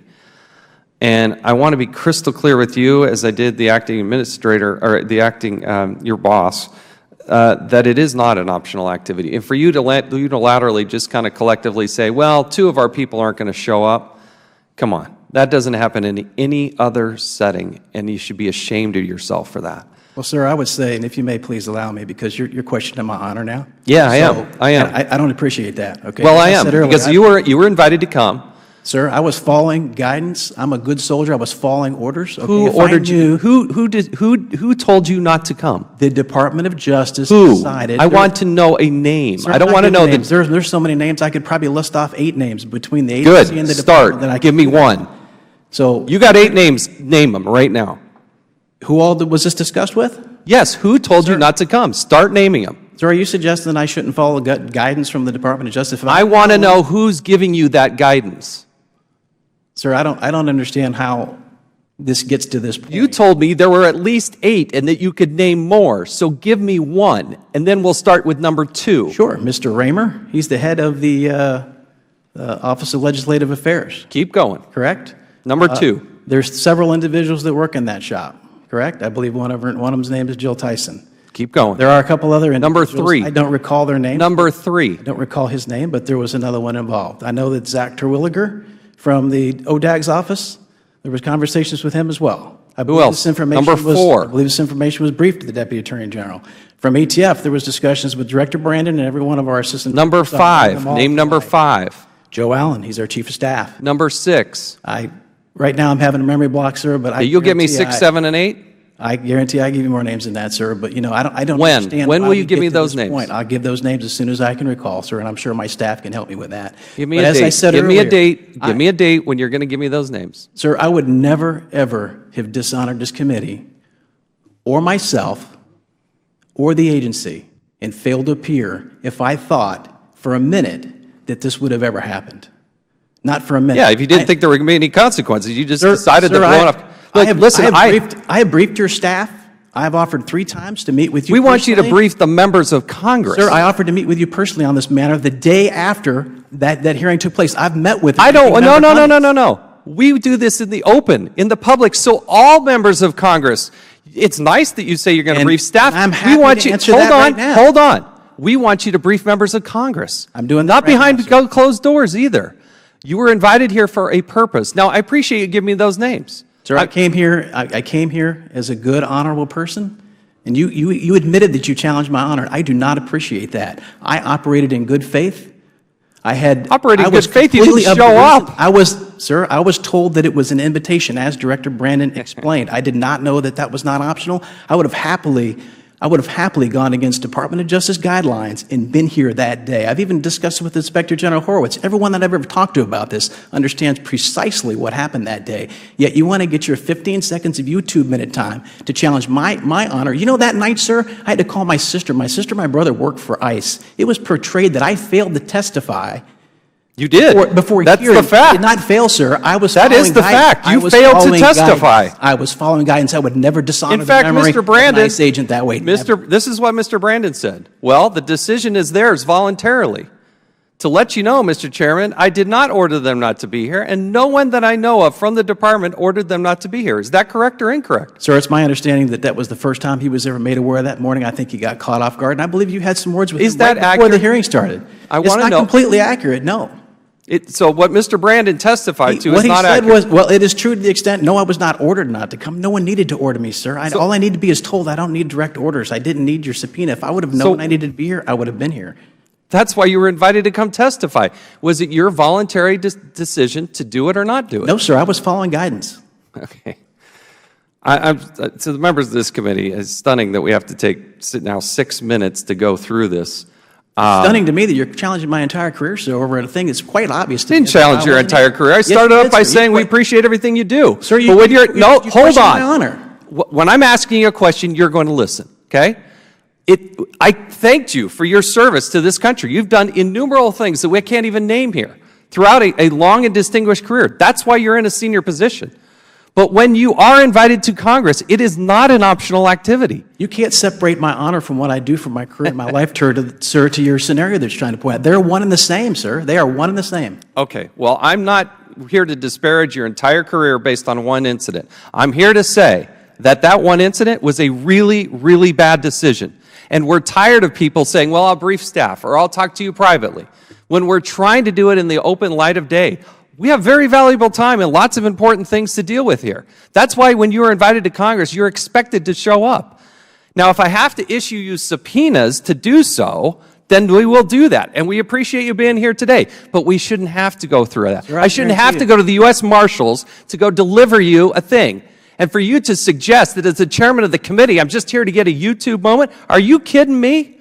Sir, I can assure you in the future. You don't think that the value that we're trying to do on these cases is of value to the American people. When you hide information, you don't provide it to the United States Congress, you're having massive problems, and we can't get the answers to the questions that we have. There's a reason why I do have to issue subpoenas, and these two agencies, DEA and ATF, I love the men and women who do this, but the management, I got a serious problem with. That's why you're getting a gentleman's C from the Inspector General. That's why we're doing these types of hearings, is because you do need to be held accountable. And when you're invited to Congress, you don't sit around and have a group and say, well, it's probably in our best interest not to show up. We act in the best interest of the American people, and you don't respect that. That's why you didn't show up. Sir, I do respect that tremendously, and I can assure you that in the future, regardless of what guidance I'm given from the Department of Justice, I will be very responsive to this committee. I can guarantee you that. And we understand each other. Or whether it's records. Oh, yes, sir. I absolutely value the role of oversight. It's critical. We have to be accountable to the American people, sir. I never intended for this to be a personal issue. This is business. Unfortunately, it became a personal issue. Hey, I'm here. I will be held accountable for ATF. I'm the second in command of ATF, even though I'm acting. I'm happy to be accountable to the agency for anything that happens. You all need something out of this committee. You name it, you got it. We'll see. Yield back. The gentleman yields.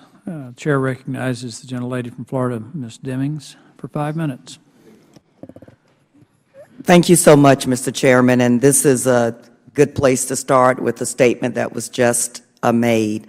We do answer to the American people, even when it is uncomfortable to do so. I want to thank our witnesses for being here today. Mr. Turk, on February 6th of this year, the Washington Post reported on an internal ATF document dated January 20th with the title, and I quote, "Options to Reduce or Modify Firearms Regulations." The paper stated, and I quote, "These general thoughts provide potential ways to reduce or modify regulations or suggest changes that promote commerce and defend the Second Amendment without significant negative impact on ATF's mission to fight violent crime and regulate the firearms industry." Mr. Turk, you are listed as the author of this document. Did you, in fact, author this document? Yes, ma'am, I did. Why did you write these proposals? A lot of those proposals, ma'am, were issues that had been floating around for years, from the gun industry in particular with ATF, many of which for different reasons we either couldn't take action on or really weren't in a position to openly discuss. And with the change of administration, it was our impression that we could expect from either team coming in, but particularly after the election, that we could expect a conversation about the regulations within the firearms industry. And I felt it very important to be able to assemble the ATF executive staff to talk about key issues across the gun industry, be able to have potential positions for the Bureau in place should we be asked by the Department or the administration. So they had been floating around for years. So was that a proactive action on your part, or were you asked to write the proposals by anyone in the transition? I was not asked by anyone to write those proposals, ma'am. That was my paper product. So you initiated it? I did. Okay. In paragraph 8, you wrote, and I quote, "In the past several years, opinions about silencers have changed across the United States." Then you wrote, "Silencers are very rarely used in criminal shootings. Given the lack of criminality associated with silencers, it is reasonable to conclude that they should not be viewed as a threat to public safety, necessitating NFA's classification." So you don't believe silencers should be regulated under the National Firearms Act? Ma'am, that paper that I wrote was intended for private conversations to elicit discussions among other people, key staff at ATF. My opinions are not really necessarily relevant. They certainly weren't intended. I think they're very relevant considering you're a supervisor, manager at ATF, whether private or public. As it's already been stated, we operate in the sunshine, and our opinions, I served 27 years in law enforcement. My opinions in private mattered in public. So do you believe that silencers should be regulated so you don't believe that silencers should be regulated under the National Firearms Act? Well, ma'am, I was referencing, if I could, that public-private comment in relation to pending legislation. So not necessarily to what I think or don't think, but it's been historical for ATF, particular leadership, to not take stances on pending legislation unless we're asked for technical expertise from this members of Congress or from the administration. So, when you stated that the opinions about silencers have changed in the United States, what did you base that statement on? well, ma'am, over the past several years, many states that once prohibited use of silencers now authorize their use. I believe approximately 42 states now allow for the use of silencers in some form, or many years ago there were very few states that allowed that. And so I'm trying to understand, Mr. Turk, why you would take an active role in this particular topic as an ATF agent. Well, ma'am, on that particular topic, we have had a couple different versions of proposed legislation, if you will, that were, again, internal for department discussion regarding multiple things like a gun trafficking statute. And we know there's pending legislation with silencers as we speak. Some of the pending legislation, you know, there could be some technical concerns with some of the proposals being made, so we needed to have conversations with the ATF to discuss that. In paragraph 6, you discussed the import ban on assault weapons put in place by President Bush. You wrote, and I quote, "Restrictions on imports serve questionable public safety interest, as these rifles are already generally legally available for manufacture and ownership in the United States." So you also oppose the import ban on assault weapons? No, ma'am, I don't necessarily have a position on that whatsoever. I think it's something that ATF needs to discuss. We haven't done a review of that topic for probably close to 20 years. So the firearms industry has changed, and I think it'd be appropriate for us to just have that discussion. We meet routinely with members, if you will, from both sides of that issue, gun safety groups, gun industry groups. We look forward to getting input from them from time to time. We will do that again. And, you know, I think it's sort of an open issue that we need to have a discussion on. Thank you. I'm out of time. I yield back. Gentlelady yields. The chair recognizes the gentleman from Maryland, Mr. Sarbanes, for 5 minutes. Thank you, Mr. Chairman. Thank the panel. I have a couple of disjointed questions, just mostly factual ones. I was curious. I saw that at ATF, the number of active CIs, confidential informants, over a period from 2012 to 2015 was 1,855. And I was curious if you could give me a sense, maybe the IG's in a position to do this, both with respect to ATF and DEA, of what the history in terms of the numbers of CIs, like, has this ramped up significantly in recent years? Is it pretty steady? And if there has been a ramp up, has that maybe contributed to some of the problems with accountability that we've been discussing today? My recollection is, although I defer to the two agencies, is that the number of informants within the department as a whole has increased over time. The amount of payments have increased as a number, a broad number. I don't have that data in front of me. I can get that to you. That's my general recollection. But I think Many of the problems here don't necessarily that we identified don't necessarily have to do with the number of payments or the amount of payments, but rather the controls that were in place at the time we did these reviews, just generally, that across the board, that these would have been issues whether there were 100 informants or 10,000 informants. You need basic controls in place, basic data, basic information to understand what kind of work they're doing, what kind of oversight do they have, is it sufficient, and then are they providing useful information in return. Can the agency reps answer that question about what the trend has been in terms of the numbers? Sir, consistently for the last couple of years, we've been traditionally around the number of 4,000 active informants. I'd have to go back, and I don't mind going back to look at years before that to see if that number has ticked up. I know that in the reviews that the OIG did, which I think was from 2010 to 15, during that period we had 18,000 informants over that span of time. So, I mean, if you did the basic math, it would still put you roughly in that same area of probably 3,000 to 4,000. But I'd be more than happy to go back and get those specific appreciate numbers. That. Sir, with ATF, probably this past year, we came down a slight degree. I think over time our numbers for how many informants we have is pretty consistent, anywhere from 1,500 to 1,800 or so. And our payments probably pretty consistent too, where we're averaging roughly 3,000, give or take, a year for any given informant. Thank you. Question for the IG. With respect to DEA and the asset seizure and forfeiture, one of the conclusions of the report, I guess, was that there's no requirement for task force officers to receive training on federal seizure and forfeiture. Has that always been the case, or was there one time when training was in place and it's sort of fallen down more recently?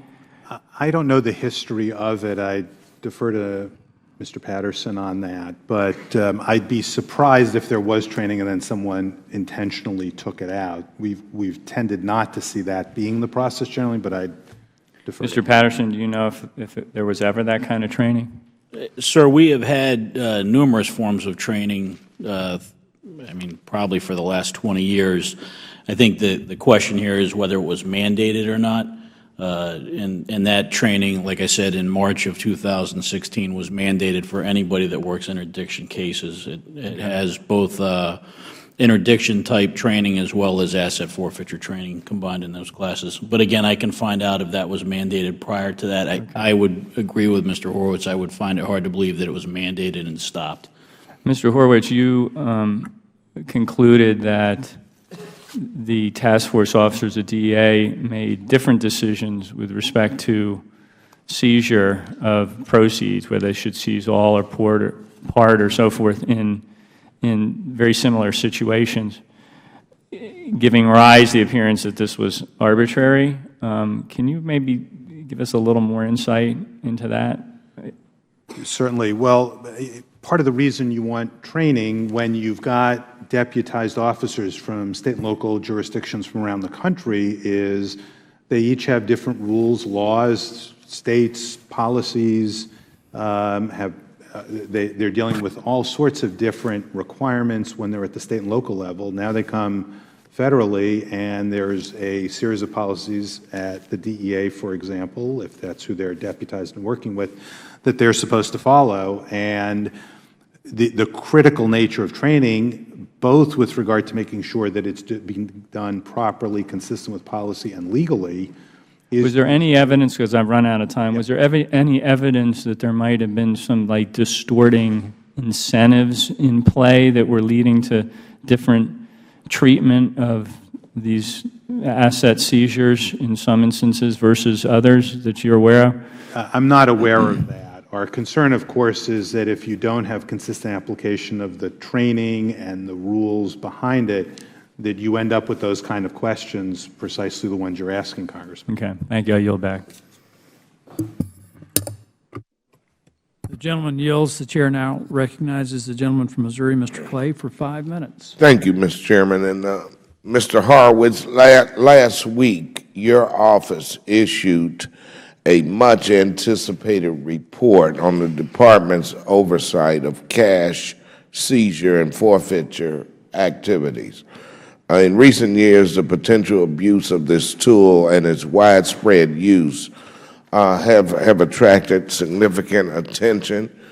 Your report found that DEA accounted for 80% of the department's total cash seizures from fiscal years 2007 to 2016. That amounted to $4.2 billion.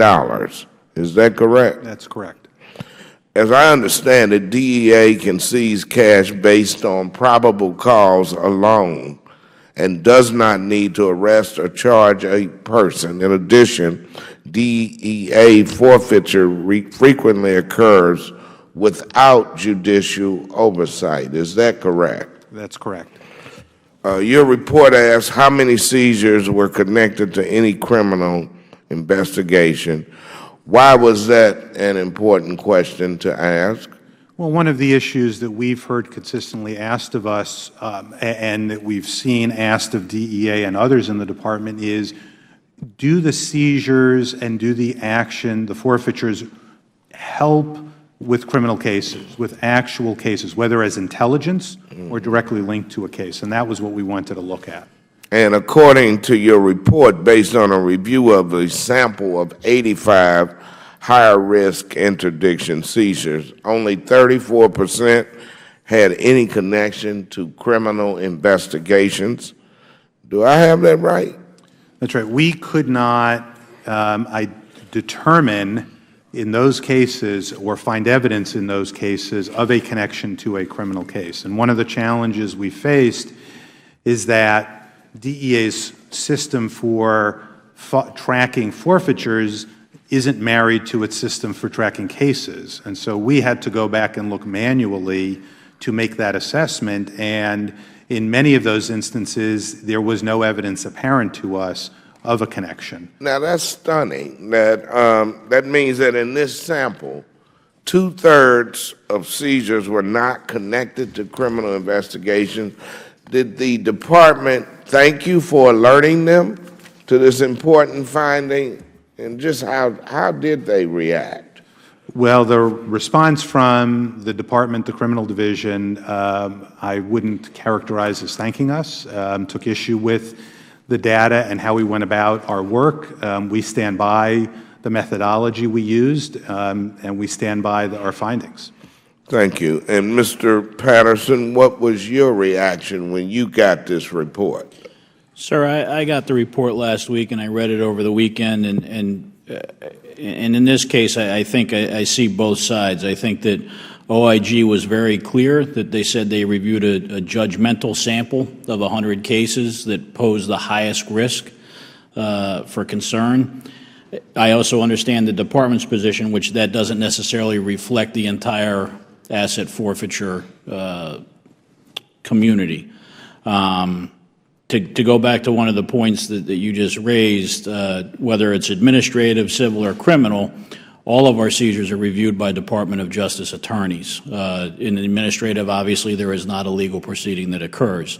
And I'd like to add one other comment, which is, and I think to Mr. Horowitz's point, and it is a difficult challenge for us, is that we need to be able to better capture and explain the cases, especially in the interdiction arena, that occur and how they tie into other cases. That is a struggle we have. The CAT system that he referred to that tracks the assets is not a system that allows that.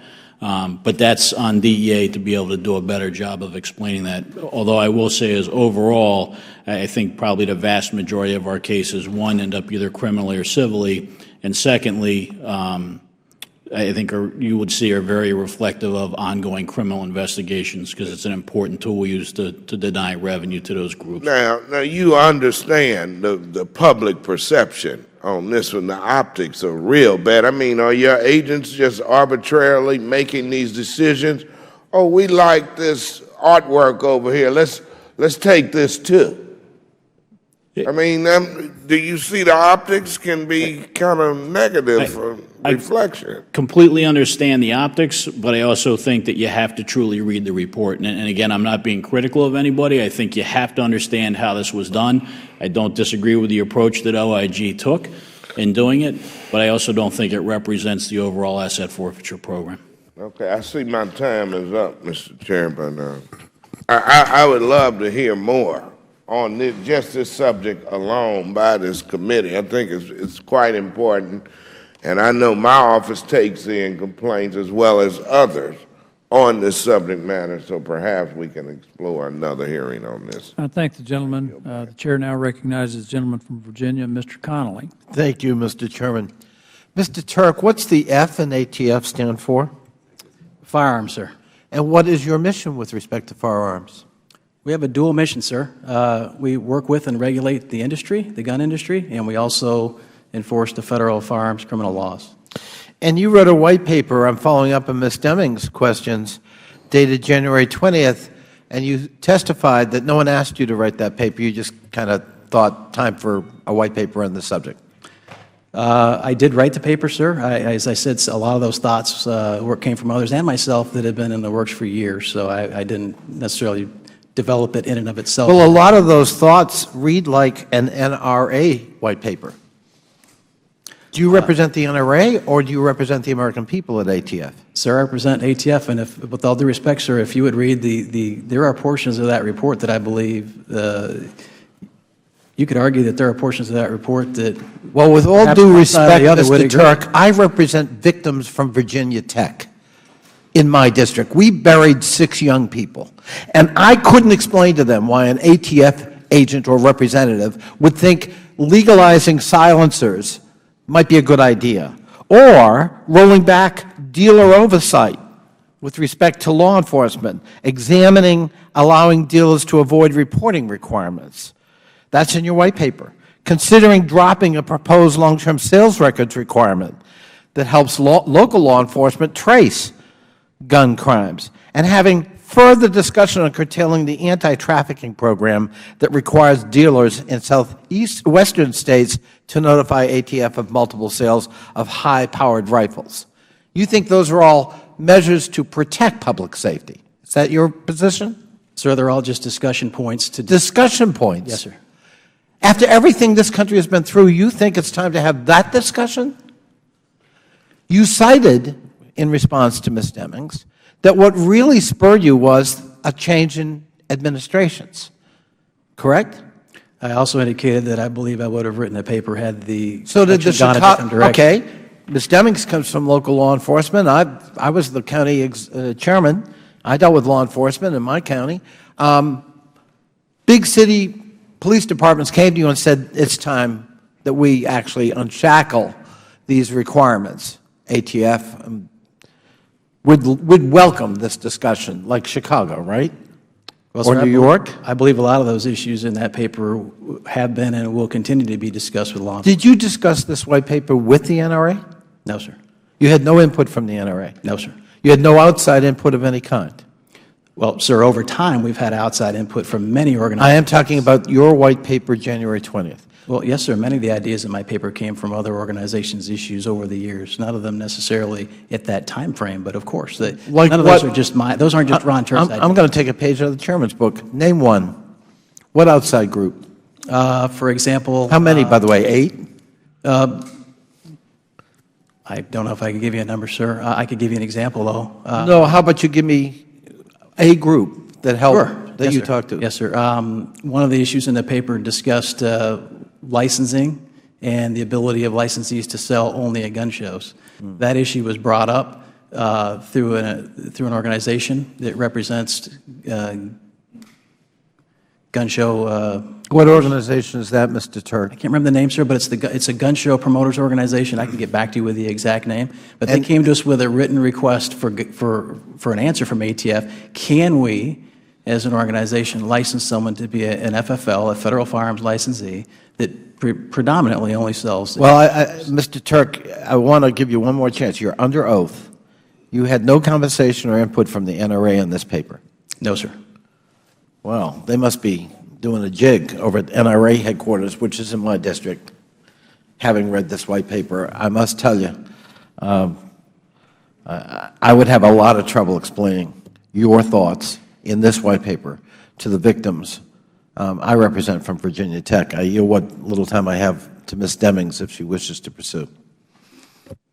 No, I just want to thank my colleague for that line of questioning as well. I'm from the Orlando Police Department. I spent 27 years there. We just buried one of our officers who was the victim of gun violence, and I'm sure you and everybody in the world know about the 49 victims who were shot and killed in a nightclub, doing nothing to harm anybody, but just in the wrong place.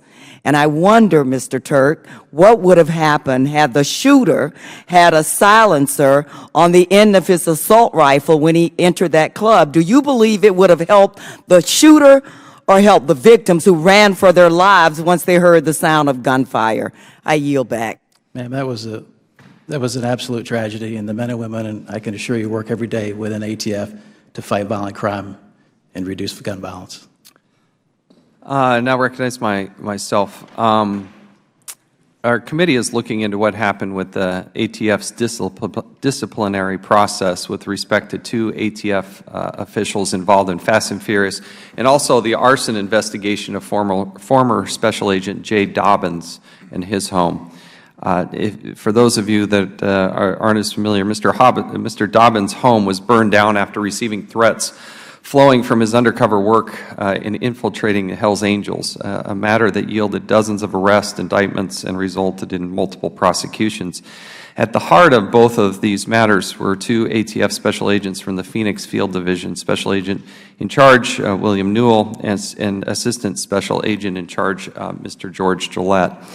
In the Dobbins case, Mr. Gillette and Mr. Newell were implicated by ATF's Office of Professional Responsibility for serious wrongdoings in investigating the arson at the agent's home. Are you familiar with the Office of Professional Responsibility's October 2012 report, Mr. Turk? Not specifically, sir. I've heard parts of that, but I don't recall ever reading it. I'm assuming you're referencing the fire, not Fast and Furious, sir. The what? You're referencing the ATF Internal Affairs investigation related to the fire, not the OIG investigation. Yeah, it got into a number of things, but it's the specific report, case number 2012-0079. The Office of Professional Responsibility report led to a notice of proposed removal for both of these officials. Both were proposed for removal for their role in Fast and Furious as well. So it did hit on both. What was your position at that time? Do you recall? What year was that, sir? This was October 2012. Yes, sir. I would have been the Assistant Director for Field Operations, and I would have taken that position slightly earlier that year. So you're in charge of Field Operations. This is Field Operations really gone awry. Would you agree? I would certainly agree that there were some concerns with that overall investigation, but I also... Do you recall what happened to these two, Mr. Newell and Mr. Gillette? Were either of them removed? No, sir. No, they weren't. So here's the problem. You have an Office of Professional Responsibility. Here's the report. It's long, it's thick, it's detailed, it's specific, and it comes to a conclusion for removal, and neither of them were removed. If you can't get fired for, orchestrating Fast and Furious is one of the most egregious uses of law enforcement. Just a debacle from start to finish, to say the least. And people lost their lives as a consequence of that. And then to compound that, to try to wrongly frame a fellow agent for a crime, if you can't get fired for that, what are you going to get fired for? Why didn't that happen? Sir, in general, and I appreciate the question, I have very much throughout my career, when it was appropriate, held people accountable. In this particular instance, I was not in a position to review all those records or be in a position to take action.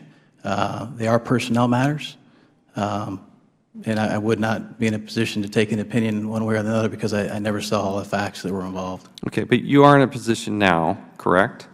I would be now, correct, but coming into this new position, I would have looked back. Will you, the committee would like you to produce these documents we requested regarding the discipline in the J. Dobbins matter. Is that something you'll provide this committee? Sir, it's my understanding that, that those documents may have been provided in camera for review. I know, but there's a difference between in-camera review and actually providing them to the committee. Will you provide to this committee the draft settlement agreement emailed to George Gillette? Sir, I don't necessarily, I have not seen that product. I don't know what that says. I'm under guidance. I'll take you at your word that you haven't seen it. My question, though, is will you get it and provide it to the committee? So this is very similar, if I could. I understand you want straight talk, and I appreciate that completely. This is very similar to the CI order that was brought up earlier. Yeah. I'm operating under guidance from the Department of Justice and statutes that actually reflect on the disclosure of personnel. Which statute says that Congress, when it's requesting that Congress can't see something? Tell me which statute that is. I'm not aware of any such thing, sir. In the minute, but you just said there was a statute that may prohibit this. I'm talking about it in a public setting, sir. And we're in a public I'm not setting. asking you to read it out loud in this public setting, but providing, we're the recipient of highly classified information on a regular basis. In our little exchange a few minutes ago, you assured me that whatever I wanted to see, whatever you would give me, whatever I wanted to get. So I'm asking very specifically for the documents regarding the disciplinary matter of regarding the Dobbins case. And I'm also asking for the settlement agreement that you emailed, not you personally, but the department, emailed to George Gillette. And I want straight talk from you. Are you or are you not going to provide that to us? Sir, I'll take that back to the department. If I'm given authorization by... Who makes that decision? You're not a decision maker. Who makes that decision? That decision would come from the Department of Justice. I know, but... I believe it could be a couple different shops, or it could be the Office of Legislative Affairs, it could be the Office of the Deputy Attorney General. Legislative Affairs? I suspect the Deputy Attorney General's office. Why does Legislative Affairs... they're not... The job of Legislative Affairs is not to be the roadblock, the speed bump on the way to Congress. I know that's what they do. They get paid, and I wish they would look in the mirror and self-assess what their role in life is, because Congress has some work to do. And obviously, we're having a hearing, again, because there's a problem. Yes, sir. And oversight. Let me give you some history. In 1814, they founded this committee. Okay? We've seen a few things on this committee. It was to oversee every expenditure and everything we do in Congress. It's one of the unique things is that I can unilaterally sign a subpoena. I shouldn't have to do that. You should provide that material and not go ask some, desk jockey who just decides that it's easier not to comply with the Constitution and not comply with Congress's requests. I want to just be crystal clear. We want all of that information. If you're not going to give it to me, tell me, because I'll just sign a subpoena. I don't need to ask anybody. Sir, I don't need to go to a judge. I personally don't have any problem with the committee getting any of those documents we discussed. I haven't seen anything in any of them. Then get them and give them to us. But I do have to follow guidance from my superiors as well. Okay. That's this dam that we're trying to undo. Openness, transparency. We give a lot of lip service. But then when it comes to reality of actually getting these documents, you have the chairman of the Judiciary Committee in the Senate. You have the chairman of the Oversight Committee. We're both asking for this information, and you all won't provide it because there's some, again, desk jockey sitting at DOJ making who knows how much money saying, nah, they don't need to see it. That's not how America works. That's not how Congress works. We're accountable to the people of the United States of America. That's the way it's supposed to work. And you don't need to answer this, okay? But I want you and your patriotic commitment to this country to help us break down that wall. I don't want to get in a fight with y'all, okay? You guys do amazing things. I don't either, sir. I think the oversight... The other self-assessment, it's just me, just giving this free advice. There's the United States Constitution, and then there's DOJ guidance. You got to make a personal decision which is more important. And help us break down those walls. That goes for everybody here. It is unbelievable what gets hidden from Congress. And what's getting hidden. We're different in the United States of America. We are self-critical. We do look under the rocks. We do go find out what's wrong, and then we take that and make it better. That's what makes this country great. But that's not what happens on a daily basis at the Department of Justice. And it seems to be, it doesn't matter who's in charge. There's this bureaucracy that puts up this wall that says, The American people don't need to hear that. We'll protect them. Well, the only way we can protect them is actually have somebody looking over the shoulder to make sure they're telling the truth and doing things up on the up and up. And in the case of Mr. Dobbins, it is unbelievable. You had a professional go in there at the staff and look at this report. Please familiarize yourself with it. The reason we do that is so we don't make that mistake again. And that's the spirit in which we're trying to do our jobs. And you're in a difficult spot, okay? You're getting a lot of people telling you not to do things. And so just communicate that with us. We'll blow right past it. We'll go right to the subpoenas. And sir, I will do everything in the power that my minimal office has to make that happen, but it's not my decision. I don't disagree in general with any of these discussions. And I need the names because I want to drag them in here, and we're going to have quite a hearing with the people that are making these decisions. I have made that recommendation that we disclose some of those documents already, sir, and I will continue to, I assure you that. Thank you. And if there's somebody giving you a roadblock, I'm asking you to please provide those names to Congress. And we put you in the witness protection program if you need be, okay? We can do that. Thank you. We'll now recognize Mr. Cummings. Thank you, Mr. Chairman. And let me ask you something, Mr. Turk. I'm looking at your white paper, options to reduce or modify firearm regulations. And I noticed that it's interesting that it's dated on Inauguration Day. Help me with that. Why is that? Sir, I've been asked that question several times recently by members of the media. I don't really know. I signed that on the 23rd on the last page. I'm not sure why that's there on that day. I suspect when I came in, I've been working on parts of that document, and some of that's been cut and pasted from documents of mine in the past. I suspect I may have worked on that day some, and that date may have gotten on the cover.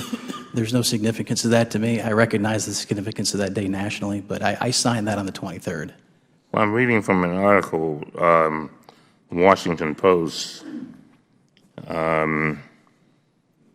dated February 6th. It says, senior ATF official proposes loosening gun regulations.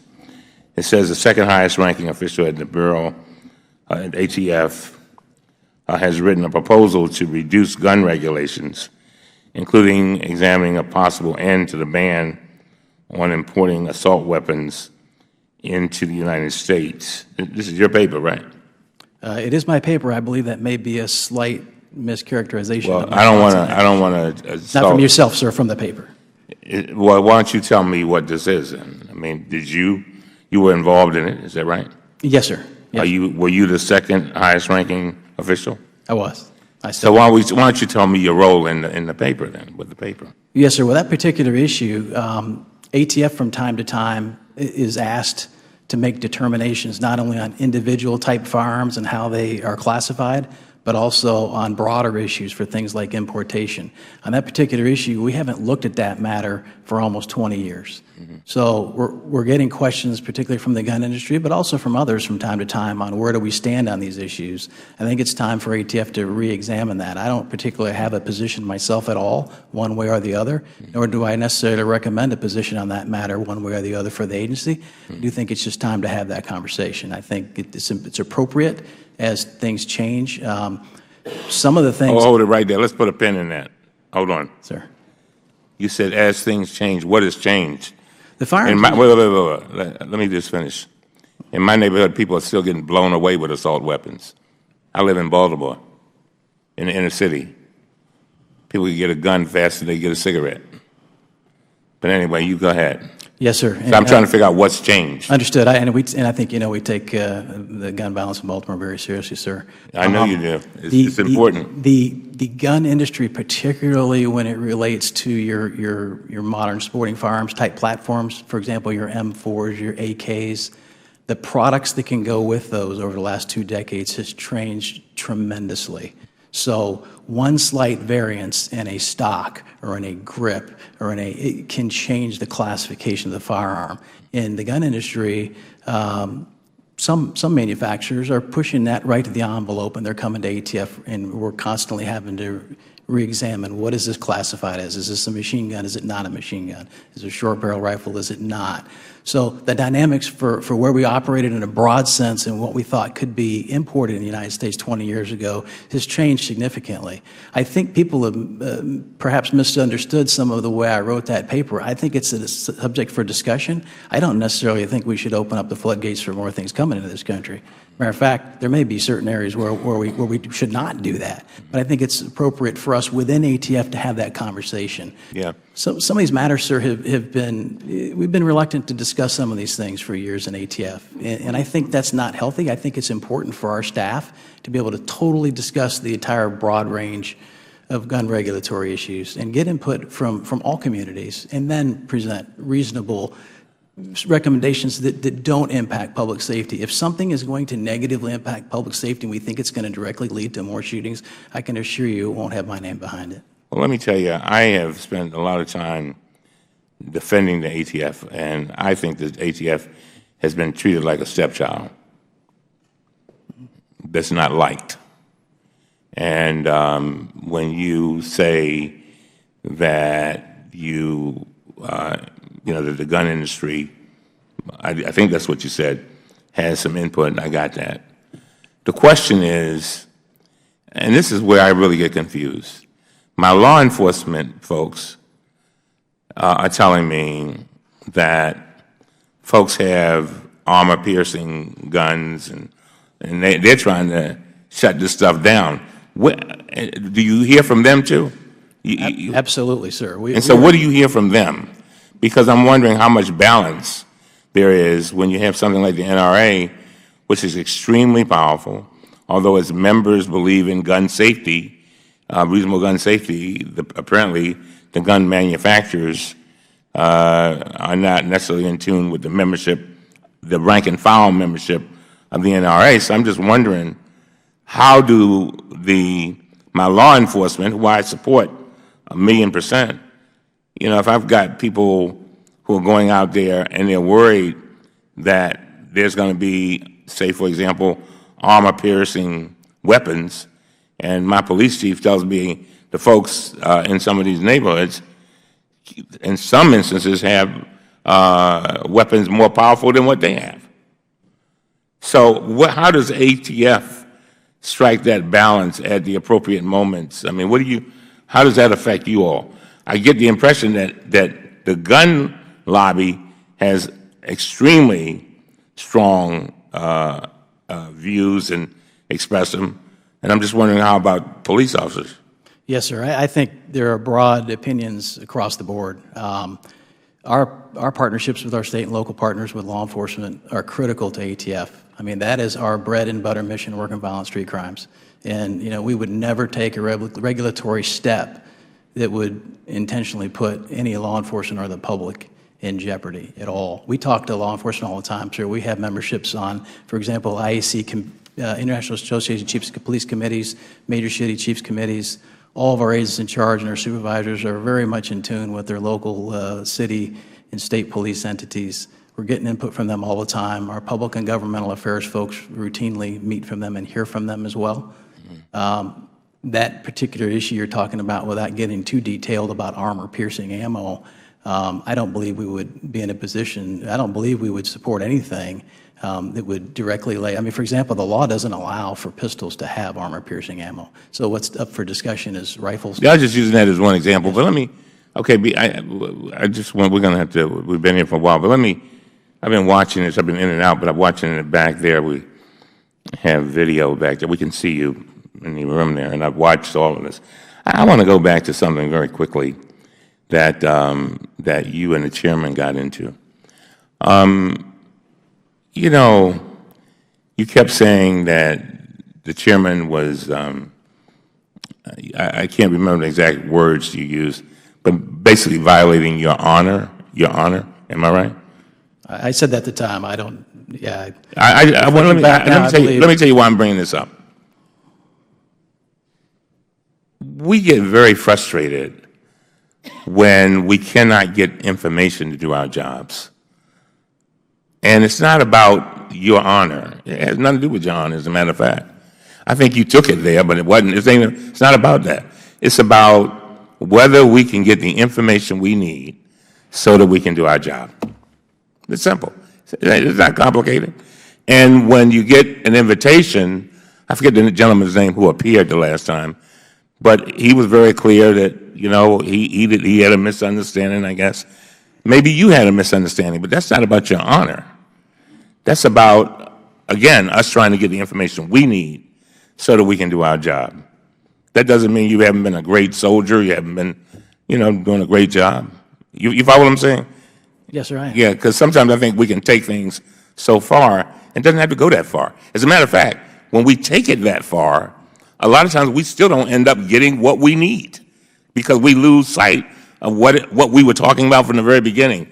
And I'm hoping that you can get us whatever the chairman has asked for. I think it's been very reasonable. We try hard to work with our witnesses, try to have as much latitude as we possibly can. But at some point, we got to have what we need to do our job. You got me? Absolutely, sir. All right, now. Thank you. Thank you. Just an invitation here at the end, if you have any last comment. Otherwise, we're going to close the hearing. Anybody have something they want to share?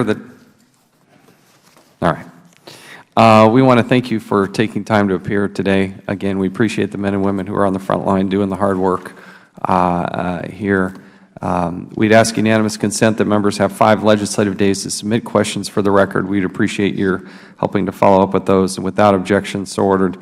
If there's no further business, without objection, the committee stands adjourned.